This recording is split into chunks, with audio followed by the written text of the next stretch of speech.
Okay. Took me a moment. I was like, "Who the fuck is Father Smythe? Is this from some boys' school?" And I was like, "Oh, I don't even know if that was Father Smythe doing the I don't. I don't ceremony. think. No. No. Well, They got a third father in there just for it's good measure. it's the season of God. It truly is. All right, so I'll start recording, even though I don't need to. And then, are we good to go? Rolling. All right. Hey up, Breezesiders, and welcome back to another episode of the Lonely Boys podcast. My name is Matt. I'm one of your titular Lonely Boys, and I am here to break down Season 5, Episode 13 of Gossip Girl. It is the 100th episode of Gossip Girl, entitled GG. I am not here by myself. From this moment forward, there is nothing between us but a contract. Our podcast is all for show, and you're going to put on the best damn show anyone has ever seen. You will smile for the camera, stand by my side, and wave like you don't have a care in the world. But when we stop recording, we'll be strangers to one another, and it will stay that way until I say it's over. Brendan Ruffle. You say that like it's a new thing. Hello, I'm your co-host, of course, the Creepy Uncle of Podcasting, aka Uncle Cream. Hi, Diddly Ho to Cream Nation, recording live as always from the crematorium. I'm the editor-in-chief here at Cream Weekly, Dr. Officer Cream reporting for duty. Cream, 100. yes. Oh, cream, yes, cream. 100 creams. 100 creams. 100 creams for the world. 99 cream shots. 100 creams forever and ever. Yeah, I should have done your intro in a French accent, but I feel like I would have panicked. I think our guests have definitely loved your French accent. I can only assume that our audience also loves it, so they would have loved that long stretch of Louis. Oh yeah. Well, you know what? There'll be plenty of opportunity to do some Louis impressions at the podcast. But Brendan, we of course have a guest for this 100th episode. Wow. You know, he was originally slated to be on the 98th episode, but he said no. I'm coming back for the big 100. You switched me in the schedule, and I said, okay, all right, fine. So he's here. He's caught up on Gossip Girl for the special occasion for his second time, I believe, the 21st member of the Two Timers Club now. Please welcome back to the podcast for episode 100, Felipe Chamon. Felipe, how are you? Hello. Good afternoon, mon chéri, mon cher. Yeah. I am so excited to be back. Thank you for having me at this festivity that you call a wedding. Yeah, that's right. We're so excited to have you for the, as I found out in the trivia section, the first CW show to reach 100 episodes. Wow, fun fact. Snaps. Yes. This is all Blair Waldorf's doing. Absolutely, yes, it is. And boy, what an episode we had. You know, I won't tip my hand, but maybe you liked it, maybe you hated it. There was definitely a lot of stuff happening in this episode. They took some swings for episode 100. They indeed did. Sorry, I cut Brendan off, but what did you think, Brendan, as the first-time viewer with me? I want to know what your thoughts were. I kind of expected this to be bad because we're getting to that part of the season where you never know what they're going to throw at you, and I feel like we might have been in a stretch of slop here. And also surprised that we're doing the wedding right now. Like it's a kind of a weird time. We got back from the mid-season finale a couple episodes ago. We're doing it now, sure. I mean, this is a big deal, this episode, and I'd say 100, baby. Might have delivered. Yeah, okay. I guess that's why then. Round number. They saved everything for episode 100. I remember. Well, first of all, I was also expecting this to be bad, but a critical reception for this episode was pretty good. I think everyone was just shocked that Gossip Girl was like going back to its roots. There's plenty of callbacks to season 1 to celebrate this 100th episode. I remember reading that Josh Schwartz was very upset that the OC never got to 100 episodes. I believe they were canceled after 92 episodes, which was heartbreaking to him. So I think getting the opportunity to do a 100th episode meant a lot to him. So he wanted to take all these big swings to really make it count. Well, that name triggers me because that man was younger than I was when he became a producer. And I told you this privately, the youngest showrunner of all time. Yeah, I feel geriatric when I think of this man being 26 when he became famous at the OC. This was a great episode. Dare I say this is the best post-Jenny episode of Gossip Girl? Wow. That's a great take. We'll see if I go that far, because there's still plenty of swings that I think they missed on. I think it's not a perfect episode. I think there's some things in this era of the show that I don't love, but for this episode in particular, just some fun stuff overall. Felipe, I will ask you what I ask all our returning guests, and that is, how much Gossip Girl have you watched between now and the last time you were on? I could, if you gave me a minute, find out how many episode numbers I've seen. But I have seen every single episode that you have podcasted about. Okay. Oh Just this one. yeah, Um, that's I did not watch since our last podcast, which was in June. I wanted to savor my takes once you invited me back for season 5. I wanted to have a fresh set of eyes. And listen, I've been gassing Gossip Girl up every day of my life since you introduced me to the show, and I really crammed for the last episode. But I will say, so it's definitely not Okay. hitting the same highs that the show was hitting in seasons 2 and 3. The Lonely Boys, sure. though, no Oh misses. yeah. No misses, Thank baby. you, thank you, thank you. So you've still been enjoying your first watch of Gossip Girl overall? No, I've been enjoyed it. Like I don't hate watch it. But Right. this definitely was relegated from like, oh, I need to throw all eyes on this to I can be cooking while this show is on, and That's I understandable. um feel like I still got most of it. I feel like I like the more teen drama aspect, and this teen drama is starting to become adult drama, but they are Yeah. all still acting like teens, and that's Right. that's Right. that's we'll discuss it. But yeah, I stand firmly in my originally ironic take that Jenny is the best character on the show. I don't Becoming know. Jenny Never is the good. source of all the good drama, and I miss her deeply. Yeah. I mean, that's not terrible. Yeah. I mean, to go back to your point of the adults, we always said that we don't like the adult storylines on the show, and now they're all just like being like little mini adults with their Yeah. newspaper businesses And once and they their figured out book what to do with the deals. adults and leave them like aside, Yeah, all the kids yeah. became Now they have all adults. kids being I know adults. this is a spoiler-free podcast, but where did Eric go? Like, what the fuck? Sorry, I don't know if this is a cursing podcast. He got a lead role on a different show. He had to leave. Was Scandal or something? Was he on Scandal? I don't know. One Connor of those. Paolo, where the hell'd you go? But they keep saying that Let me he's look away He at him up. college or something. Yes, canonically he went to college. We never see him come back, even though they mentioned him coming back for Christmas or whatever. But yeah, he's off the show. He got a main role on a different show, which is why he left. But This recent speaking of photo of our him is giving Joe Goldberg. oh wow, Imagine. Yeah. speaking of our short king Connor Paolo, have you had any changes in your favorites and least favorite characters in your continuation of watching this show? No, Rufus still sucks. Yeah, oh, great He's take, great take. like when he invited that convict into his home. I'm like, what the heck are you doing, man? Connor Paolo was on Uh, Revenge, of course. Revenge, I not Scandal, but it feels like so No, the long one ago. of those one word racy titles, not racy, yeah, revenge scandal. Macy. It evokes the same the same feeling in me. Same feelings, anger. Yes. No, so I still think Rufus sucks. I still think Lily is overwhelmingly like I re-listened to our old podcast a couple days ago to get in the mindset of where I Hmm. was.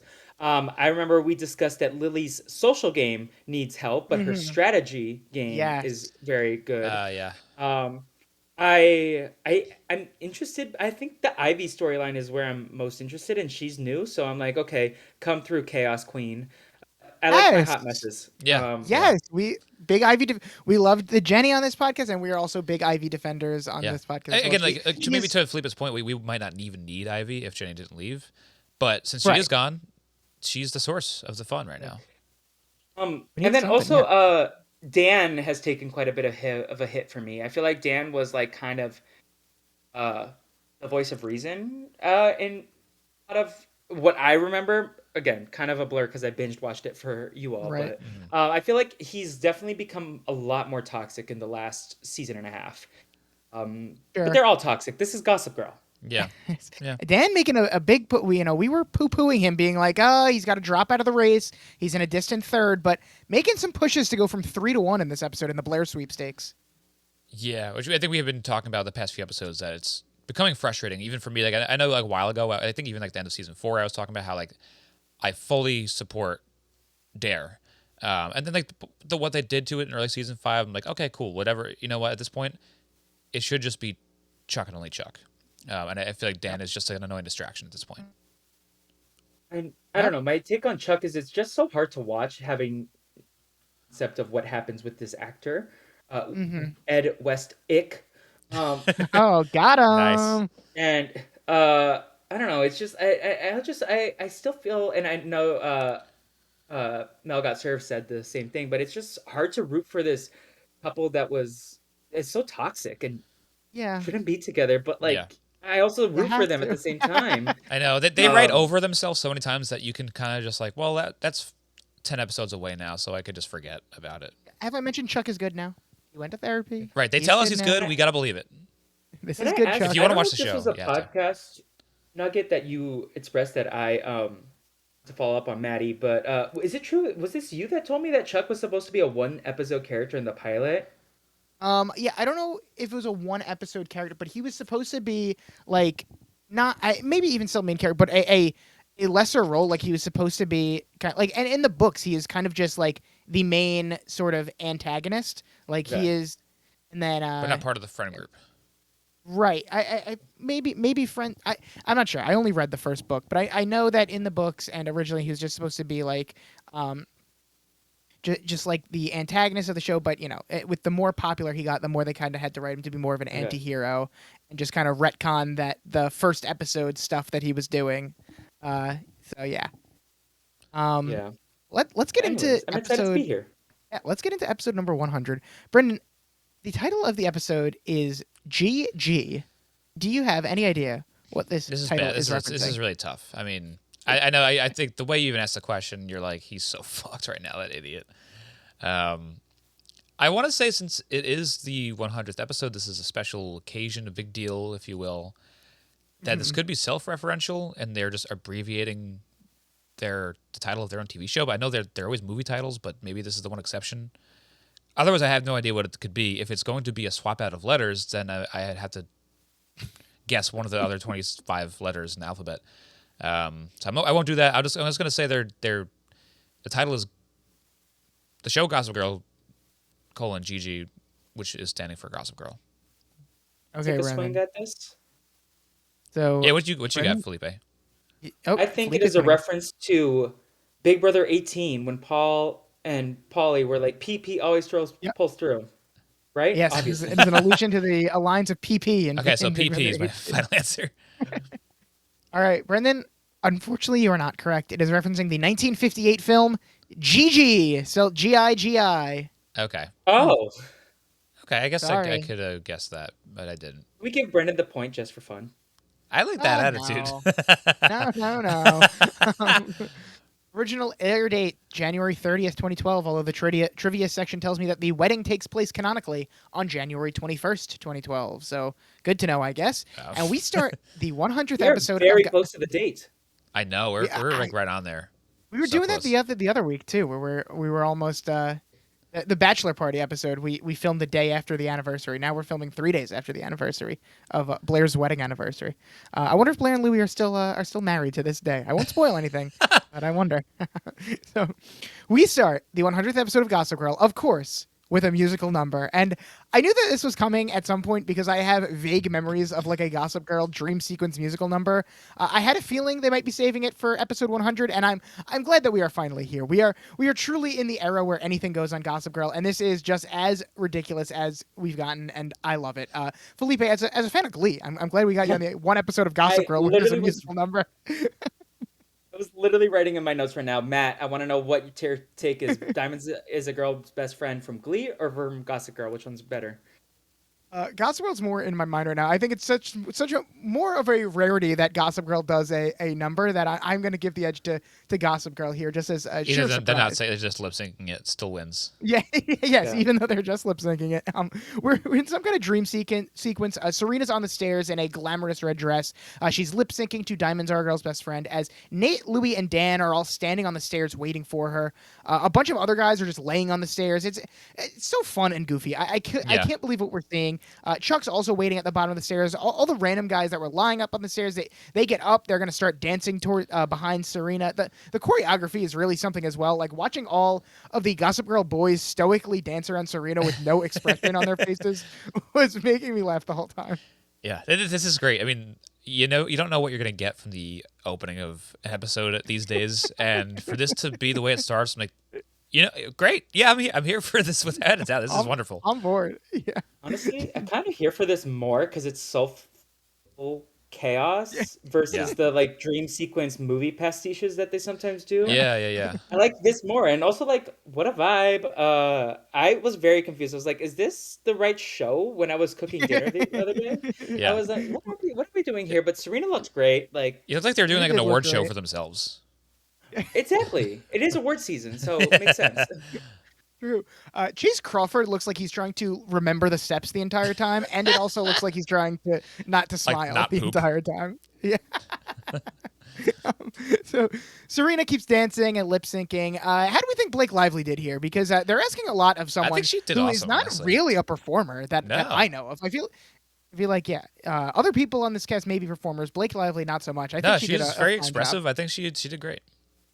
Yeah. I thought she was good too. Yeah, I don't think Blake Lively has ever done something I disliked in terms of a Wow. performance that I've seen. I haven't That's seen all good. of her catalogs, and to be fair, I saw Green Lantern when I was a kid. We don't, I don't, I'm not allowed to be held accountable for my takes as a like 10-year-old. I haven't But seen that, but I have been on the ride at Six Flags, and it is the worst roller coaster I've ever been on. So I guess it goes Is hand that in hand Blake with the Lively's movie. fault? It's also Blake Lively's Does fault. Blake Lively make an appearance on the roller coaster? okay, Yeah. if we're We taking have that to taunt go. from Blake Lively, what a,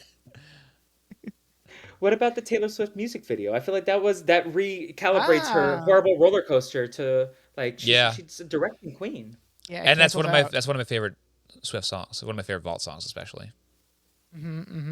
So Blair, as Audrey Hepburn, of course, finally comes downstairs, and all of a sudden, Dan, who was all over Serena, is now starting to focus his attention onto Blair. Who could blame him? And Dan goes up the stairs to meet Blair. Serena's leaving. It's the other guys to try to get Dan's attention. Blair and Serena start like tugging at Dan on the stairs until Dan breaks free and goes with Blair. And finally, Serena wakes up. What was that? Why did it happen? I have no idea, but I'm glad that they are right off the bat pulling out all the stops for the 100th episode here. Right off the bat. I mean, I guess this is just what is on the forefront of Serena's mind. She's like, I love Dan, and I have a feeling he doesn't like me back, but I gotta take my swing. Yeah. So Serena wakes up. We get Gossip Girl's signature greeting to start the episode. Wakey, wakey, Upper East Siders. Gossip Girl here, your one and only source into the scandalous lives of Manhattan's elite. It is the opening narration provided by Gossip Girl, in the pilot as well. So callback right away from the first episode. Gossip Girl voiceover is saying that it's a big day for her specifically, as Dorota comes running into Serena's room with her dress. She's so excited. She can't stop smiling.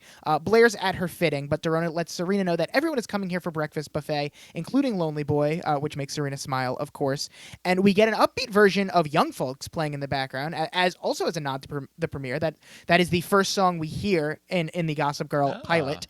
And again, they are pulling out all the stops, and also it sounds like it was the Kooks covering Young Folks. Yeah. I would recognize that beautiful British voice How could anywhere. you not? There's another female voice in that song with him, but that is like a very distinct British like rocker.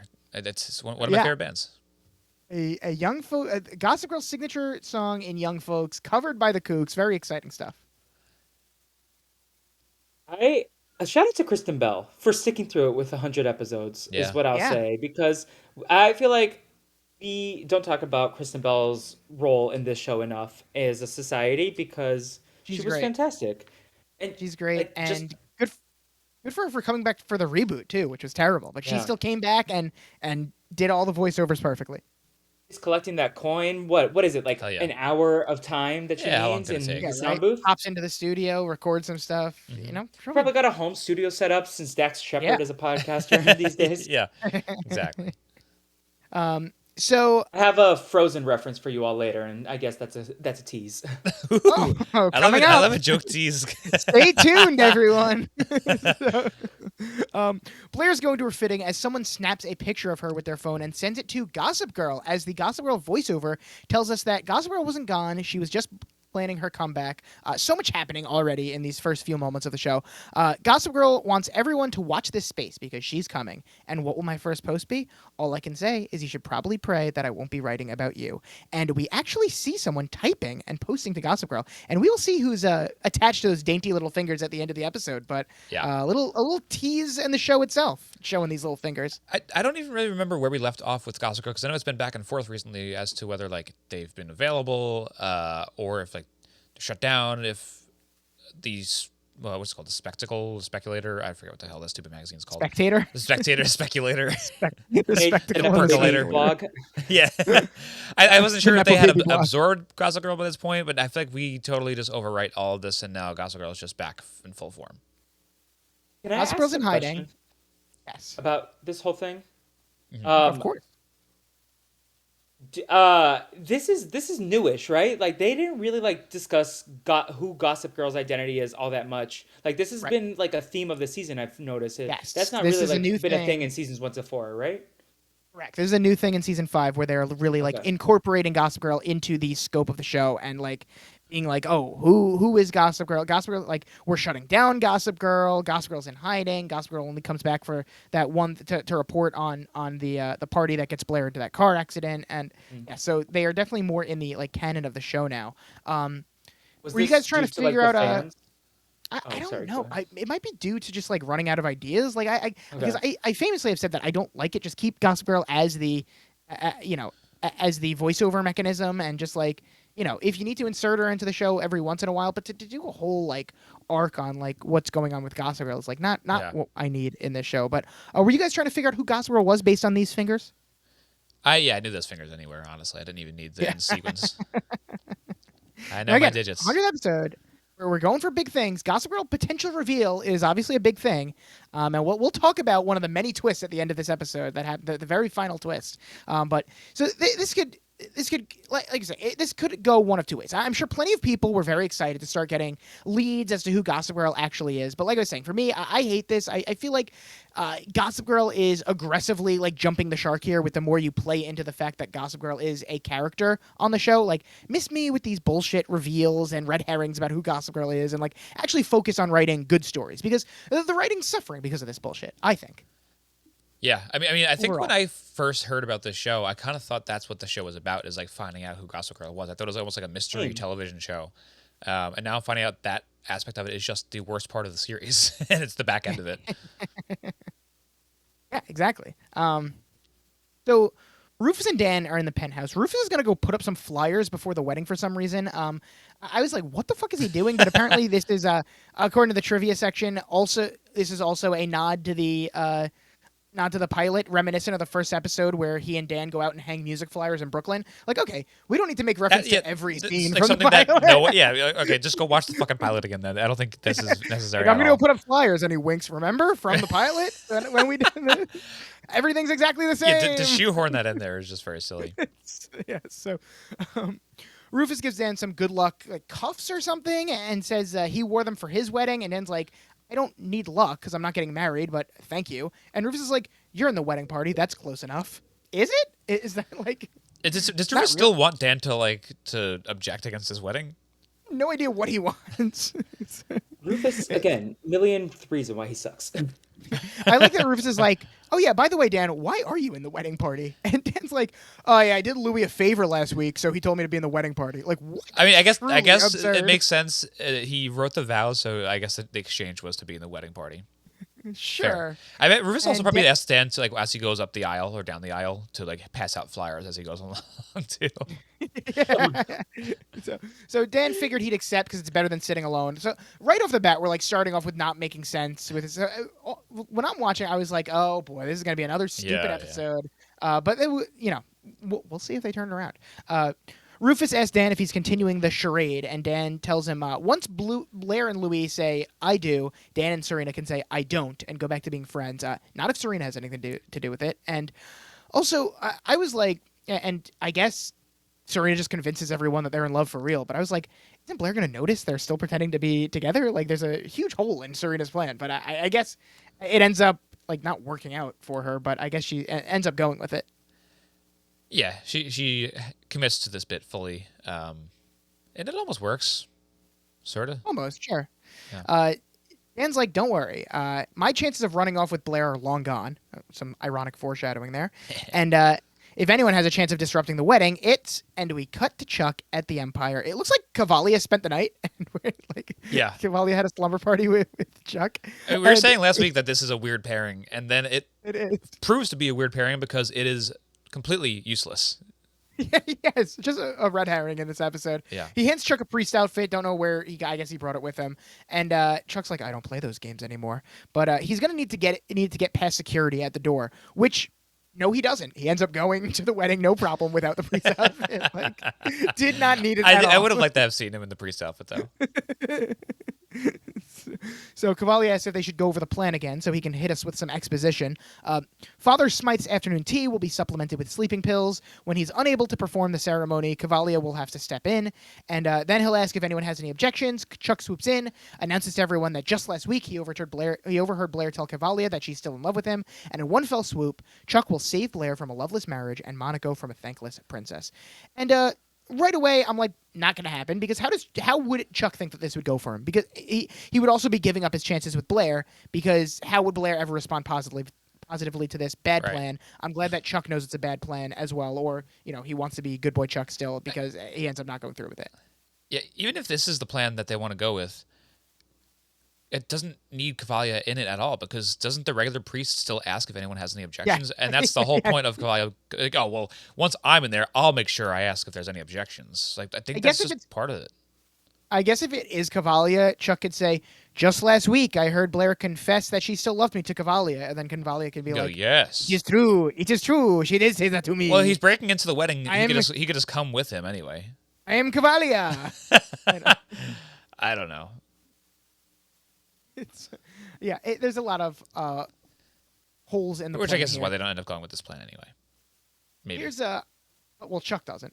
Here's one of my favorite parts. Serena comes downstairs and sociopath Louis goes up to her and in the weirdest way possible goes, "Oh, Serena, I am so nervous. Can you believe it? He's marrying me. I'm the luckiest man in the world." The ha-has were so scary. It's as if he was reading off a script and also doing a Tommy Wiseau impression, and then he just saunters off. What the fuck was that? I don't know if it has anything to do with like where he lands later in the episode, where because he hadn't had this conversation with his mom yet, where she's like, "No, marriage is loveless." Right now, I think he's really excited to marry Blair genuinely, and this is how it doesn't know that out. Blair doesn't love him yet. He's like, I think this is. I just think this is bad acting. This is him trying to act as very happy. Yes. Which acting happy should be one of the first things you learn how to do as an actor. I don't know. I'm the luckiest man in the world. Ha ha. It's very good. Ridiculous. So now the episode started a little slow. Now we're starting to really get cooking. With gas. Yeah. Yeah. And then after Louis says that, Dorota's just like, "Don't worry, Serena, you'll find someone who loves you that way too." She's like, "I don't know if I Serena want to." wasn't asking. Dorota read her. Yeah, she did. Louis is dancing with Mommy, and he wants to make sure that he knows all the steps. And Mom, Princess Sophie or whatever her name is surprised they made it to this day because she thought for certain the bride would humiliate the family in some way. But Blair has transformed into the most advantageous partner. The press has really taken to her since the unfortunate accident, and she says, "I couldn't have hoped for a more perfect arrangement." Haha. They love the ha-has. They love the ha-has. In that family. So also Louis' mom is a sociopath, obviously, too. She's like, love that she got in an accident. Perfect for the family. It's amazing. Yeah. And also they're like still dancing with each other the entire time they have this conversation. So everyone is truly on crazy pills throughout this episode. People are just acting strange throughout the episode. Yeah, the French are always strange, but I mean, this is weird. I feel like Louis had his hands pretty low during this dance too. He was leaving him there. It's getting a little. Tina and Colby. Yeah. Now, but not even just the French. Like Nate acts insane this episode as well. Don't know what gets into him. These men need to be bonked. Yeah, he's like, God, what am I doing with my life? How could I not? We have one of these from Nate like every once in a while.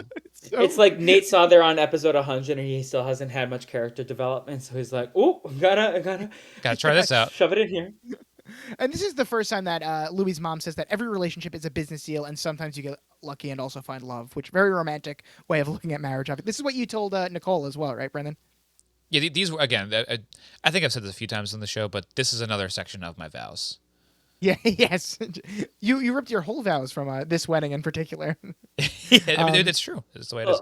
Well, what if he pulled Louis and asked you to write his vows and you just wrote down uh, Louis' vows from the show? Oh yeah, that would have worked who too. knows wifey Pod Nicole better than I do to write the vows for you. Eleanor and Cyrus are here, and so is Harold. Eleanor feels she's forgetting something, but she can't put her finger on it. But Cyrus tells her, "You never forget anything. It's one of your best and worst qualities." And some lady, I guess this is the wedding coordinator that's going to come over throughout the episode, and she tells the mother and father of the bride that they will share a dance. And Cyrus graciously, without hesitation, tells her that the father is right over there and motions to Harold.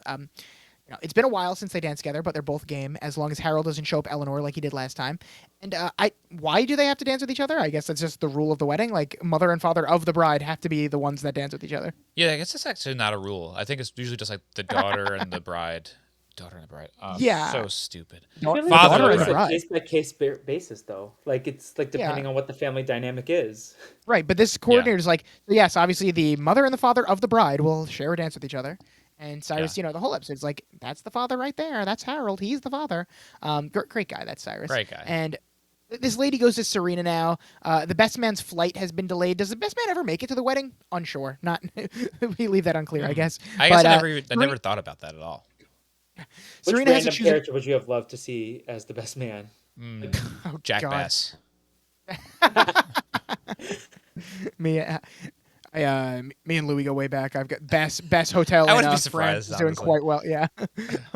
Serena has to choose another partner from the present groomsmen, so that's why we have to shoehorn Dan into the groomsman role, I guess, so he can agree to do this.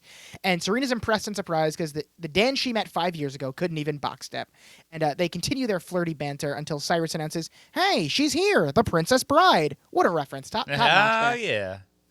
Everyone knows, of course, that Cyrus Wallace Shawn was in The Princess Bride. So, a great reference here. Great reference. Bad movie. One of the few references. You think bad movie? It's Go on. it's very. Let's hear It's it. supposed to be very good, but it looks so old and ugly. I can't stand Oh, it. you haven't seen it? I have seen it. But it looked Oh, old when I watched you it. say that after the fact. Okay. Yeah. I also watched it later in life because people love the movie. It was fine. It did not live up to the hype for me, but You're it not wasn't bad. cracking But your I top watched it with my 200 movies. no, it didn't. I watched it with my mom. My mom was very critical of it. She was like, "It's exactly what I thought it would be. A stupid fairy tale. I don't know why everyone loves it." I'm like, oh, jeez. Wow. You must have no The critic has imagination. the critic has logged on. So Maddie's mom. Yeah, so the wedding planner asks Blair right away if CNN should call her Princess or Mrs. Grimaldi, and Blair needs to talk to her best friend before she does anything else. It's very cute. She's like, "I need my best friend," so she whisks Serena away. We get Dan to do a ridiculous British accent. "Go right ahead, Mrs. Grimaldi." Like, again, what is happening? Did the director have everyone get high before shooting? Did he have them go sleep deprived? I was Like, high and I was like, "What the fuck is happening?" they are all insane this episode. I don't think anyone even heard Dan say that.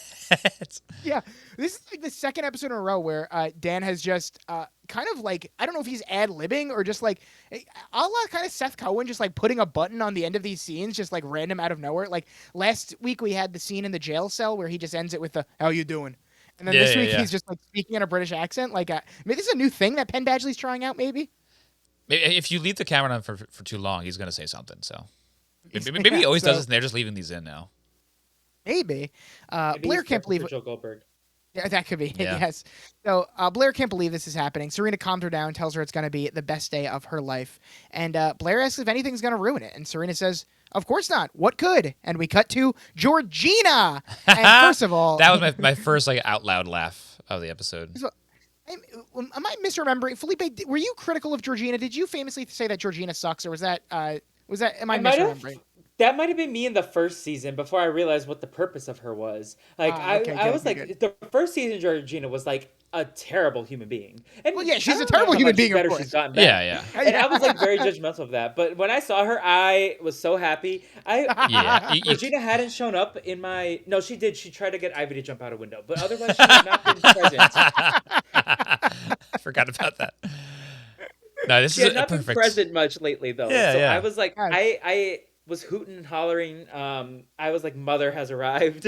Yes, It's this is her first perfect for her appearance. to come here now too, because I couldn't think of a reason why she should be there. So like, Exactly. what better time for her to come in? And she evolved. She has her like boyfriend, baby daddy Yes. there to be her Yeah. Who seems like a nice little man. whipping boy. Yeah. Very, very himbo energy. But So yeah, it's our himbo. first appearance of season 5. They have done the classic break glass in case of emergency here. If anyone can save a bad episode or a bad season, it is Great use. Georgina. I am so happy to see her. She's reading about Princess Blair in the paper, and she is pissed. She's like, that bitch got me remanded to rehab, banished from Bible camp, and abandoned in Belarus, all for her own enjoyment. And Georgina has not been in that many episodes, and so much has happened to her. And she's like, this is supposed to be her happiest day, then I can't wait to rain all over her parade. So not only does Blair not even love her groom and has another man waiting in the wings to ruin the wedding, and an additional man also in love with her, but now Georgina is coming to ruin the day as well. So this is perfect. Perfect storm here. It is crazy how much of an impact this character has on the show, and she's been in what, like 10 episodes to this point, like something like that. Exactly. It's incredible. When I did a Harriet the Spy podcast a couple years ago, I remember looking into Michelle Trachtenberg and like watching a video, and I was like, Gina Sparks is such like an iconic name. I couldn't place it, but like they asked her about it, and she was like, and then I found out she was only in like these handful of episodes Yeah. each season. I was like, oh, she's not that big of a since every year. She just pops in for the bangers. Boy, does she Oh, make yeah. her mark. And that is what is special about her. We'll cut back to Chuck and Cavalia here. Chuck has not changed into his priest costume, and Cavalia is all of a sudden feeling very sick. He has to use the restroom, and Chuck just goes, "No, you may not. You better find one you can and stay close to it for the rest of the day. You may have a touch of food poisoning." So Chuck obviously double-crossed the evil priest. Did you think there was a chance he wouldn't do this? Like we said, this plan was bad to begin with, and we've really been hyping up this good Chuck. Did you guys think there was a chance that he would go through with this plan? I mean, he's sort of, he doesn't go with that version of it, but he's still, I guess he doesn't object. I don't know. It would kind of rewrite everything in an annoying way if he did just like, you know what, I'm going to get what I want. And like you said before, too, how would that make Blair fall into his hands if he just Exactly. went and ruined her day? That would like kind of put him back where he used to be. So I think he's trying to just actually continue with this character arc. And one of the things Yes. I've always appreciated about Gossip Girl was that they were very consistent with Chuck's character development. Yeah. So you mentioned that he doesn't object. I like that he like walks out as if he's gonna object, Right, just I to be guess, like, yeah. just to be like, kidding. I will not object.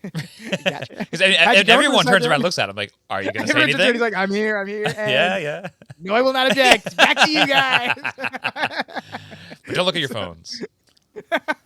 so, yeah, it's possible the water that Chuck has been pouring for Cavalia all morning came from the tap at a Bass Resort bathroom in Mexico. Really concerning for the Bass Resorts in Mexico, I guess. That their Yeah. water is At first, I was like, oh, he scooped it out of the bathtub or like out of the toilet. But then I realized, no, he just means like the tap water itself makes you sick there. Yeah, good to know. I think they should clean that up there. Yeah. Also, bold move to And be like, you can't go. Like, I can just poison you, and you can't shit anywhere in this house. Get out. I would just like, by spite, just like, fuck you. I'm gonna shit all over the place here. I'll shit on your pool table. I don't care. Yeah. And Chuck continues, you see, I can't allow you to destroy Blair's wedding. You think because I love her, I want her all to myself, but I'm not that man anymore. I just want her to be happy. And if marrying Louis will do that for her, that's what's going to happen. So yeah, let's go Chuck. Chuck is still a good guy. Let's go, Chuck. Let's change all those bumper stickers in my neighborhood to "Let's go, Chuck." Yes. Cross out the other name and just write Chuck. People will be confused. So Cavalia goes to find a bathroom, and instead he finds Georgina, who shushes him and motions for him to follow her. Yes, naturally a Georgina-Cavalia team-up. It's something that everyone was anticipating here. And they enter the elevator, and Georgina hits us with a, "Bless us, Father. I have a feeling we're about to sin." She's great. She was just planning that line the whole time. Yeah. Oh yeah. I mean, she probably used it on one of her Bible camp peers. Definitely. Probably, yeah.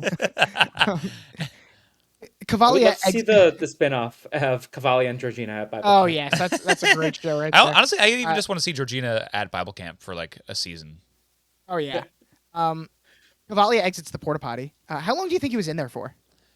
Good question. Half a day, probably. Yeah, It is. I think this is a good 4-hour sequence. And then they have the thing where like, oh, Cavalia's been like food poisoned. How are we gonna like have him be active? So Dr. Georgina just gives him some magic pills to cure his sickness. Take Yeah. these, you'll be better. Like, okay. All right. Yeah. What are those? All right. Sounds good. Cavalier is confused as to who this is. Like, he doesn't even know who Georgina is. So she tells him she's the answer to his prayers because Yeah, why is they he both taking want these to take pills? out. Honestly, after they just mentioned that, like, he just got poisoned from water. He'll Now, take like, any. hey, He'll take here, take these anything. pills. He has the What's your shit name? so badly. He would do anything. Yeah. Do anything. They both want to take down the same wedding. She's more than happy to pick up where Cavalier left off. And he's like, why should I trust you? And she's like, because you clearly need me. And according to Georgina, Cavalier's been going to the wrong person.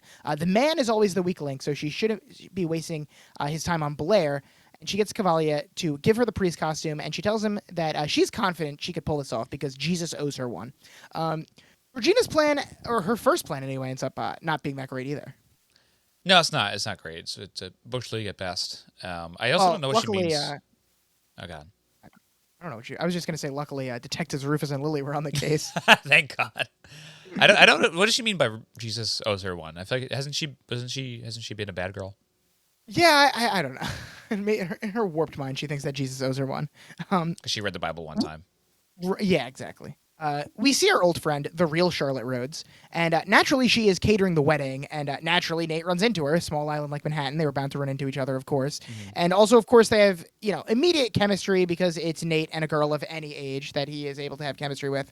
And Nate goes to introduce himself, but Lola already knows who he is because apparently she worked his office Christmas party, and Nate's trying to save face with his charming smile, but it turns out he's met her multiple times and signed her invoice and still doesn't remember her.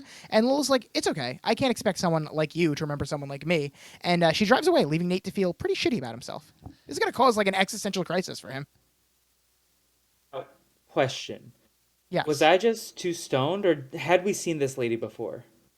Yes, she was in when Rufus and Lily are trying to find. We haven't seen her. We haven't seen her at a party though before, right? We didn't see. We had not Nate and seen her. the But she was party. talking, Okay. no, yeah. I was like, Oh, we I did have not see that. I know this No. is. Yeah, I know this was the real Charlie Rhodes, but I was like, huh? That's the only time we've seen her. Yeah, we did not see this mythical Christmas party that Nate is referring to. Okay. I was so confused. I was like, I know I was high, but did I miss something? Right. So Dan comes over, asks Nate who it is, and Nate's having an existential crisis over this girl. Nate thinks his issue is he's been paying too much attention to the wrong girls and not enough to the right ones. I don't know how he determined this random girl was the right girl, but all right. Like, that's my right girl. I think it's just like out of pure guilt, he feels bad. Like, oh, I'm like a pompous asshole, and she called me out, so now I love her. Yeah, he's like, no wonder I'm going to the wedding solo of a girl I spent half my life with thinking I would marry. It's still hard to believe that Nate and Blair were dating at the beginning So of the crazy. show. There's like at this point in the show, they're the last two that make sense. Yeah, exactly. And so Nate's starting to think that there's no such thing as an honest relationship, so maybe he should stop looking. Love that Nate and Dan are having some bro talk. It's been a while. And That's been a while. yeah, Nate tells him that the world must really be a mess because the most honest person they know is Chuck Bass. How'd that happen? This is like a different Nate. He's acting so out of character right now just because he couldn't charm a cater waiter. He's used to having so much game that like this really flustered him. I know that when someone isn't into it, he's like, "What am I doing wrong with my life?" Yeah. And so, speaking of Chuck, Dan says that they have to make sure today's the day that Chuck isn't all about honesty, and Nate was thinking the same thing. But first, we'll see Blair and Serena getting ready, and Blair says that everything is going to change, but Serena's like, not really, because you're already royalty. And I thought Serena was being romantic, but she is referring to Blair being the self-titled queen bee and her kingdom that was the step to a museum. And Serena just nonchalantly reminds Blair that she's going to have a country to rule now because she's going to be a real-life princess. And Blair turns the conversation on Serena because she saw them this morning, and she wants to know if the fake connection between Serena and Dan sparked a real one. And Serena's like, not exactly. And Blair figures out that Serena did not tell Dan that they could stop pretending. And Serena's like, I figured what's the harm in waiting until the wedding? I do enjoy that Serena's not even hiding it. She didn't try to come up with an excuse. She's like, yeah, I just made the executive decision to continue. Whatever, who cares? It's fine. She's still not explicitly saying that she's doing it because she likes Dan. Like, she won't say it out loud, but why else would she be doing this? She doesn't ever say why she does it. Well, she does it at the end, but I like when she's like, Dan, I owe you an explanation. I'm sorry. And Dan's like, that was the explanation? I'm still waiting for the explanation. So Blair thinks that Serena is falling further while Dan has no clue. And she saw the look in Serena's eyes. She thinks that Serena needs to hurry up and tell Dan how she feels because if she screws things up again like last time. A lot of references to previous episodes in this one. And then she says, don't let the fear of how he's going to respond hold you back. At the very least, say it out loud and be done with it. So good advice from Blair, even though she's currently not telling Chuck how she feels about him. So, not able to follow her own advice there. Yeah, I mean, she at least has told Chuck that she loves him. She just doesn't explain why she can't be with him. Yeah. Which is Right, exactly. going to be a more of another frustrating point of this episode. We've been doing this for, Frustrating, right, yeah. I guess this is now the third episode in a row. Or maybe it's, I don't know. It feels like it, at least. It's been a few. Eleanor and Dorota are thrilled to see how beautiful Blair looks. Eleanor's about to cry, tells Blair she gets prettier every day. And she asks Blair, what's wrong? Because now Blair looks like she's about to cry. And Dorota's like, oh, it's just nerves. Blair can't breathe all of a sudden. She's freaking out. She wants to take off the dress. But Eleanor's like, just breathe, get some air, it's fine. And Eleanor reports back to the two dads. She tells them that Blair's a nervous wreck. And Harold isn't surprised because Eleanor was a nervous wreck the day of their wedding as well. The quartet had to stall until her Xanax kicked in. And this triggers something in Eleanor because she's like, I figured it out. I have a last-minute errand to run. And so she's going to leave. Harold asks Cyrus if she's coming with to help with Blair. And Cyrus, again, tells him, you're the father. You should go. All this is so good because it sets up that Cyrus payoff so perfectly later. Yeah, just that one little thing. It's not really like a plot here, but it sort of is like a funny little through line. Like he keeps saying, you're the father, and then at the end, it's like one father's not. We'll get to it. So Cyrus unknowingly walks by Georgina, who is just in priest garb with a Bible in front of her face. Who let her in? If you're wearing priest garb, you can go anywhere. Georgina cares about our happiness. Yes, I guess so. Yeah, thank God for them. Georgina sneaks her man in. I think his name's Philip, and they get to cracking. Chuck is going to get a call from Nathaniel. Nate is trying to subtly see if Chuck has any plans today to crash the wedding, as if Chuck's gonna accidentally tell him yes, I do have plans today. I'm gonna go to Blair's wedding actually. Ah, shit, you got me. Ah, damn. Chuck just tells him, why don't we do you a favor and skip your ellipses? Monkey and I have a lovely day planned far from the Upper East Side. The only person you have to worry about stopping Blair's wedding is most likely standing right next to you. Chuck is good. But he's good. right. He's right. And he hits him with hello, Humphrey, in his best Jigsaw impression. Oh, Humphrey, I want to play a game. Meet me a monkey at Central Park. Nate takes Chuck off speakerphone and apologizes. Chuck says, I know what you thought. You don't need to anymore. Chuck knows that bad things happen when Nate thinks. He's like, just stop thinking. It's fine. You're good. I can hear the steam come out of your ears. Just relax. Yeah, exactly. And so Chuck tells Nate if he was meant to stop the wedding, there would have been some sort of sign. First of all, didn't know that Chuck was a big believer in signs, but then, just as Chuck is saying that, in walks Eleanor, the mother of the bride herself. Yeah. Even Eleanor can tell that Blair doesn't love Louis, and she is here to do the right thing. I knew I loved Eleanor. She's great. Ever since she was bad, she's been great. She has not looked back. I'm pretty sure we gave Eleanor an MVP. At least one of us did in the last episode. And I was giving her one already mentally in my head. We'll see where I land at the end of the episode. See. But I was like, Eleanor, is she going for Mother of the Year? Listen, I've said it before. Blair ends up with the best parental unit. She's got a great mom now. She's got the best stepdad. Dad. Yeah. She's got a decent father. I don't know where Ramon is this episode. I guess he didn't get invited to the wedding or just didn't want to make the trip. Yeah. But Ramon isn't here. I mean, Ramon's just bonus, but still, even with those three, it's great. Plus one. So Eleanor asks for a drink, and I have never seen Chuck so frazzled in the history of this show. Eleanor drinks her scotch and tells him that it's her daughter's wedding day and everything is perfect, but that doesn't mean it's right. Harold mentioning how nervous Eleanor was on their wedding day is what did it. She tells Chuck that she was so nervous because she knew something was wrong, but she didn't know what. And she's about to tell Chuck that Louis is gay, like Harold. No, that is not. I could tell right away. I can tell. I was nervous, and Harold ended up being gay. So now that Blair's nervous, I know that Louis. I can't tell if he's gay or just French. I'm just not sure. So when Eleanor married Cyrus, she was very calm, like everything was falling into place. And Eleanor doesn't want her daughter to have to wait for a second chance to be happy. She should be happy the first time around. So Chuck asks Eleanor what she's saying, and Eleanor tells him that all day long she's had this feeling that she'd forgotten something, and then she realized what it was. You!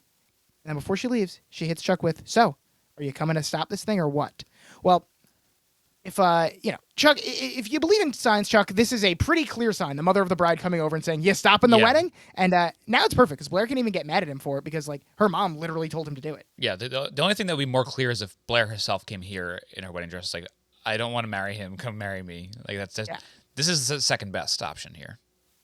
Yeah, I have to admit, I did get goosebumps. A classic Chuck and Eleanor mess around. And for her to explicitly say, like, are you going to come stop this wedding is crazy, Yeah. but awesome. I got chills. We're turning this episode around, baby. So it's almost wedding time, of course, January 21st, 2012, as we all know. The guests are here. Rufus and Lily have arrived and are commenting on everything. I will say they figured out the right thing to do with Rufus setting him in the background, but unfortunately Lily has also gets dragged down by lately. him. Like this season, like she has just been background player along with Rufus like all season. And I love, like, just hearing her talk or walk. She's great at what she does, but she really does not get enough screen time. I appreciate anything I get from her, but there was a plenty of time in the early days where she was a part of main storylines, and I do miss those times. She might be a little gun shy after going on house arrest. She doesn't want to do too much scheming. Yeah, Since maybe. the whole Ben thing. And fair. ruined. Yeah, Happiness. Yeah. it's true. Fuck Ben. Not posthumous. He's not dead, but he's off the show. But a posthumous LVP for Ben for Lily continuing to be in the background. Rufus thinks that they must not actually be married if this is what a wedding is, and Lily's like, "Of course we're married. Remember our wedding?" She starts listing things off, and then in some more comically bad PI work, Rufus spots Georgina behind the door and goes, "Georgina?" And Lily, of course, thinks he's remembering her being at the wedding. But then Georgina goes back. Then Georgina goes back behind the door, and Rufus doesn't say anything else. And obviously, it comes back. But at this point, I was like, yeah, I like, thought what he the was hell? just gonna like walk right past him and be like, "Oh, I didn't see it. I was just hallucinating." like Georgina? All right, whatever. Yeah. I really thought that wasn't going to come up again. I was going to be like, Rufus, LVP for not doing anything about this. I was gonna say, well, no. I was gonna say LVP Rufus for then ruining our fun. But no, yeah, they also do ruin the fun, yeah. Yeah. Or try to, at least. Georgina's explaining the plan to her boyfriend. They're going to seduce Louis, or not them, I guess. That would be interesting. But Georgina's going to seduce It's a Louis. horrible plan. Horrible Yeah, plan. they're going to upload to Gossip Girl, and Blair will have to postpone the wedding to save face, and that weird priest will take over from there. Love that even Georgina knows that Cavalli is a freak. She's calling him the weird priest. Yeah. And Louis is coming in, so Philip hides and starts recording. Some random guy comes in, and Georgina tells him to tell Louis that his sister Beatrice is waiting for him in the chambers, and in 10 minutes tell the bride the same thing. Actually, make that 5. And this random guy just like listens to Georgina, I guess because he's very attracted to her. Unclear.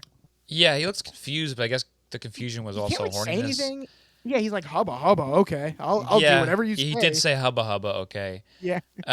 This is essentially Beatrice's plan from last week, where she was trying to get Chuck alone in the room with Blair and hoped that they would fuck. But now it's just Georgina trying to seduce Louis while he's stone cold sober, has never met her before, and assumes like, by the way she's dressed, he'll just fuck her. And has never shown like any like kind of wanting to cheat on Blair or anything. I love the confidence. Like, well, if I'm dressed like this, who wouldn't want to fuck me? I'll take it from here, boys. Louis talks to Dan. He tells him that he had it changed that Dan and Serena could walk down the aisle together. Was he doing Dan a favor here, or was he implying like, your girl is Serena, mine is Blair. Stay away from my princess. Like, is that? I think he was doing that. Or was he like, oh yes, I do you a favor. You're gonna be next to Serena now. I know you're really in love. It's hard to say because he's so crazy. He's officially gone crazy this episode, so you don't know which direction he's going right now. What a miracle! I can't believe this is my life. I'm marrying Blair. Ha ha! When did he even like Blair that much? Like, I don't even. He's after all they've been through, he should fucking hate Blair. They should just buys each other and like. And he does by now. Yeah. By now, I guess. Yeah. So Louis tells Dan it'll be more romantic, and then's like, you can stop pretending. Blair told me everything. Your fake feelings have become real. And when did Blair tell Louis this? Like, this is, first of all, that's not even what Serena told Blair. So why is Blair telling Louis now? Oh, they're really, like, I don't know where this came from, but Louis thanks Dan from the bottom of his heart for covering for Blair during her conversion lessons. And he remarks that Dan and Blair really are best friends, which means he's Louis' best friend too. Dan may get an auto LVP just because becoming Louis' best friend is an auto loss, I think. Yeah, that's tough. That's really tough. And like you're going through tough times if you're best friends with Louis. And you've been sort of like cucked in a way that you had to write his vows for him. Yeah. Write how you feel about Blair so that someone else can say it to the woman you love. It's fucked up, and the fact that Louis is not nervous after read. Maybe he didn't read these vows until like minute of, because otherwise I'd be scared. Like this guy really does love my wife. Yeah. Like, why is he so comfortable with Dan doing this for him? Just best friends. So the random man whispers in Louis' ears, and Louis just accepts that his sister has made a surprise appearance, even though she's supposed to be in South Africa. So he has to go. And the door opens, but it's not Louis. Georgina is greeted with, she tries to greet whoever enters with, "Oh, Louis, I just had to see you." And it turns out that Rufus did do something about seeing Georgina, because it's Rufus and Lily who enter the room. What a reveal. The first Wow. reveal of many in this episode. When Rufus thought he saw Georgina, Lily just knew it had to be true. And Rufus asked if crashing one wedding wasn't enough. And he claims that she was invited. Her invitation just got lost in the mail. Classic excuse, the old invitation Yeah, it got works lost in the every mail. time. Love it, yeah. She does live in Brooklyn now, after all. So. Yeah, some Brooklyn slander. Now, this is where I get confused, because Lily says she's already alerted security and she's glad to be the one to escort her out. Security never comes to escort Georgina out. No. She is going to be here throughout the rest of the wedding. What is security doing? Because Lily's like, okay, they're already on their way. Here they come. I mean, again, like, and as you were saying, Felipe, it's nice seeing like Rufus and Lily get a potential win, but they are ruining or trying to ruin all the fun right now. Yeah. Yeah. So, No, it's rude and disrespectful, and I don't stand for it. yeah. Rufus and Mr. Lily Georgina here comes are out. really, they're giving me Jesse and James from Team Rocket vibes here. It's really what I'm trying to figure out who their Meowth would be. It'd be Vanessa if she ever came back. Yeah. So, Mr. Georgina comes out from hiding, and Georgina tells him that this is not over. The boy is Philip, I believe, again is his name, confused because Rufus and Lily are right on the other side of the door, as Taylor Swift would say. But apparently, Nice. Fearless. apparently, there's another door there that no one is on the other side of. So Georgina's gonna think of something. She's like, "There's another door. We can do something." So I don't know how Rufus and Lily fumble this so badly. They're like, "Security's on their way. We're gonna stand right outside the door waiting for them until this happens." Because they're Team Rocket. Yeah. Why don't they just stand right next to Georgina? Why are they like, "We're gonna be on the other side of the door"? I think Lily pulls Rufus out because he's getting too horny looking at her in that outfit. I bet I forgot to tell you this. We'll talk about it later. I'll just tell you now. In my version of this episode, there's an extra post-credit scene where Lily's wearing this outfit that Georgina has on, and Rufus is really excited. Yeah, I knew I would have forgotten later if we got there.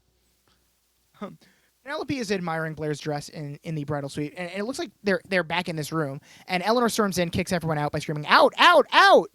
Blair asks her mom where she's been, and Eleanor tells Blair not to get angry with her because then Chuck walks in right behind her, and Eleanor leaves so they can have some alone time.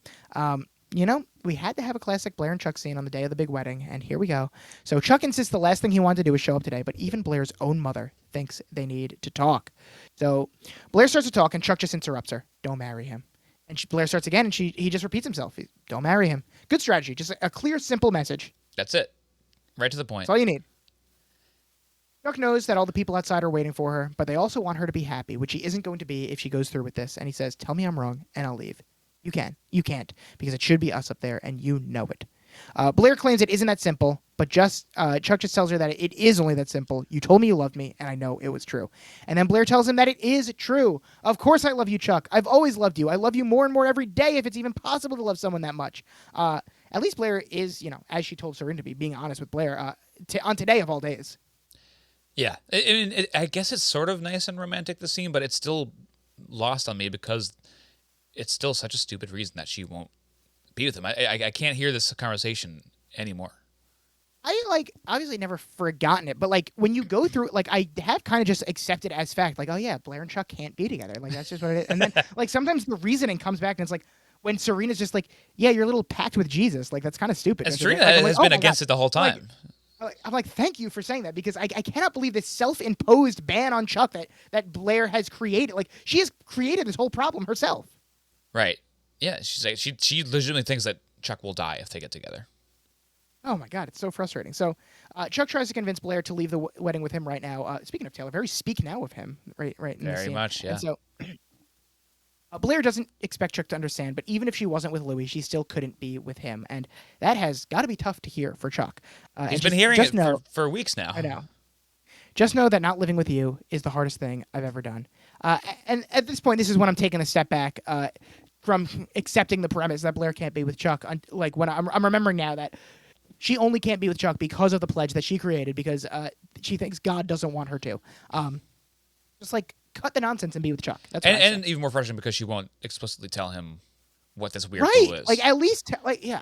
I know you won't At least so understand he because I knows. won't tell you, but Right. That's another rule I've made up. I can't tell you why. So Blair says at least she has someone who loves her by her side, and she thinks Chuck should find someone too. And Chuck replies that he has. She's standing right in front of me. And Blair knows this sounds crazy, but she insists that she really is doing this for Chuck. And if I were Chuck, I would need better than that. I would need a concrete reason. And like you were saying, there's literally no reason why Blair can't tell Chuck why she isn't marrying him. Just say it so that Chuck can be like, oh, that's fucking stupid. Like, right. Like, okay, now maybe I don't love you anymore because that is a little wacky.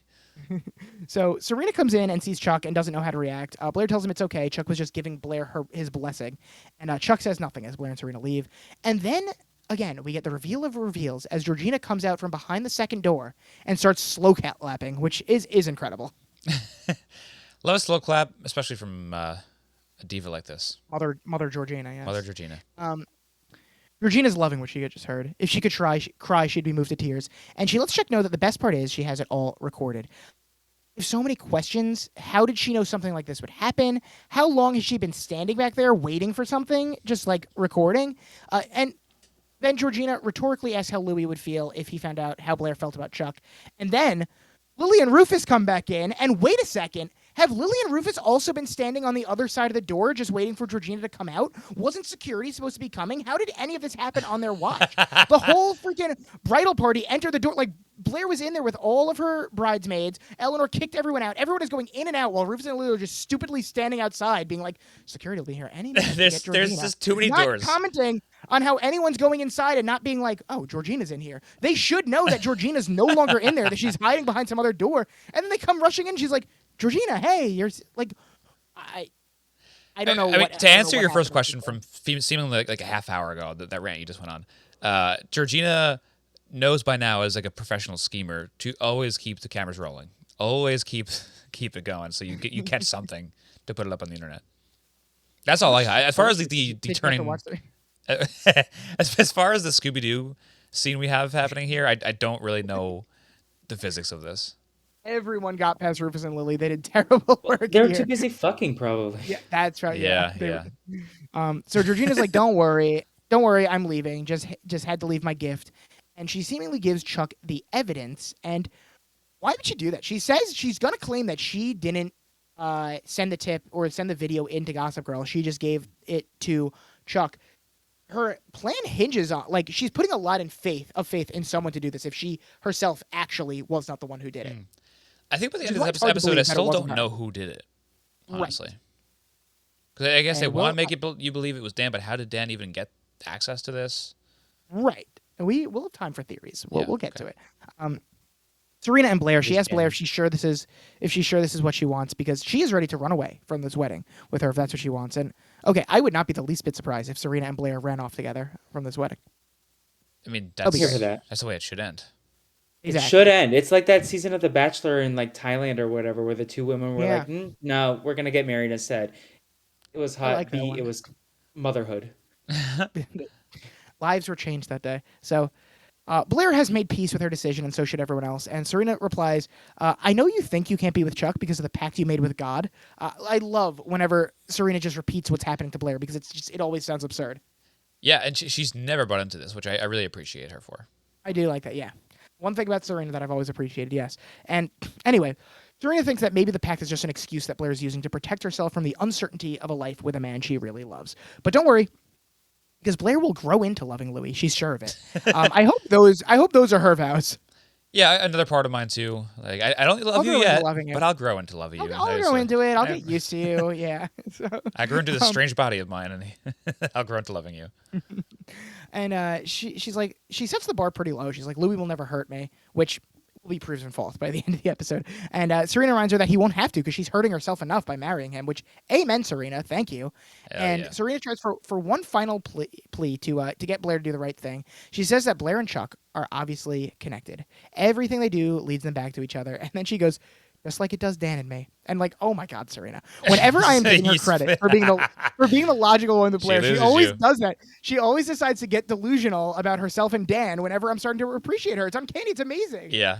The one thing that doesn't bother me so much because it is a feasible relationship, and I Just like think me and Dan. knowing that it's probably endgame, I'm like, well, she could be a little weird. It'll happen eventually for her.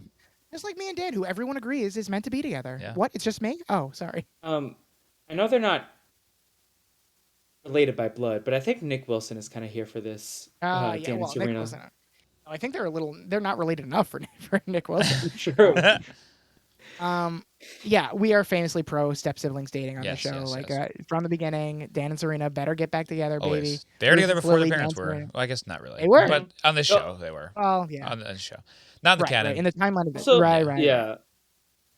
Yeah, what's been frustrating me with Blair, especially this chunk of time, has just been how she seems to feel like it's the noble thing to do to marry Louis at this point. She's like, well, it's just what I have to do, and I would have bought into that more if she was still pregnant. Now she's not, and the fact that she thinks this is like, so great of her that she's committing to him is Right, if stupid. she really thinks she's gonna kill Chuck by being with him, she could just not marry Louis just anyway. be with and anybody just- else, or just not be with anyone. You don't have to marry this guy. Right. But she keeps thinking, she's like, well, he loves me. That's good enough. So, all right, I guess. And so Serena tells Blair not to enter into a false life just because she's afraid of a real one. And Eleanor comes back in and is apologizing. She doesn't know what she was thinking. And Blair says it's okay. She understands. But despite everyone's protestations, she is going through with this. And she asks Serena to tell everyone else that she's ready to begin. How sad. Sad. It's only going to get sadder. Yeah. So Serena stops Chuck from leaving. Chuck thinks she's kicking him out, but she does something much better. She has something to tell Chuck, something that Blair would kill her if she found out that she was telling Chuck, and she's probably would never speak to her again. And when this happened, I was like, yes, Serena, finally. She's back on my good side. Why didn't she do this so much sooner than like the literal day of Blair's wedding? Like, I know she's a good friend, but this is something that Chuck had to know from the beginning. Yeah, and this is something that Serena would do throughout the entire series that normally I'd be pissed off at her for. But Yes. in the context of it all, this is something that needs to be said, and I'm glad that she's doing it. Maybe she has finally learned her lesson and now knows when to pick her battles. I wish she did it a little bit sooner. Yeah, probably. Really, But saving she it for the did, last minute. yeah. But she was a good friend for long enough, and now she's like, you know what? I can't hold this in anymore. So Harold finds Cyrus. He doesn't want to alarm anyone, but there's an emergency, and Blair needs Cyrus right away. Cyrus doesn't even ask what's wrong. He just jolts up and says, of course, and he goes to help Blair immediately. Once again, Blair's the best parental unit in the show. And then Cyrus finds Blair, and we get the best, most touching, and heartfelt scene of the episode. Cyrus asks his turtle dove, what's the emergency? And Blair tells him that she needs another escort.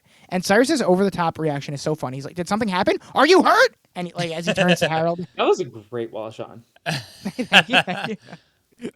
Cyrus is confused because Blair already has an escort, her father, and that's when Blair uses Cyrus's own catchphrase on him, and it brings tears to my eyes every time. She says, "Oh, Cyrus, one father is not enough.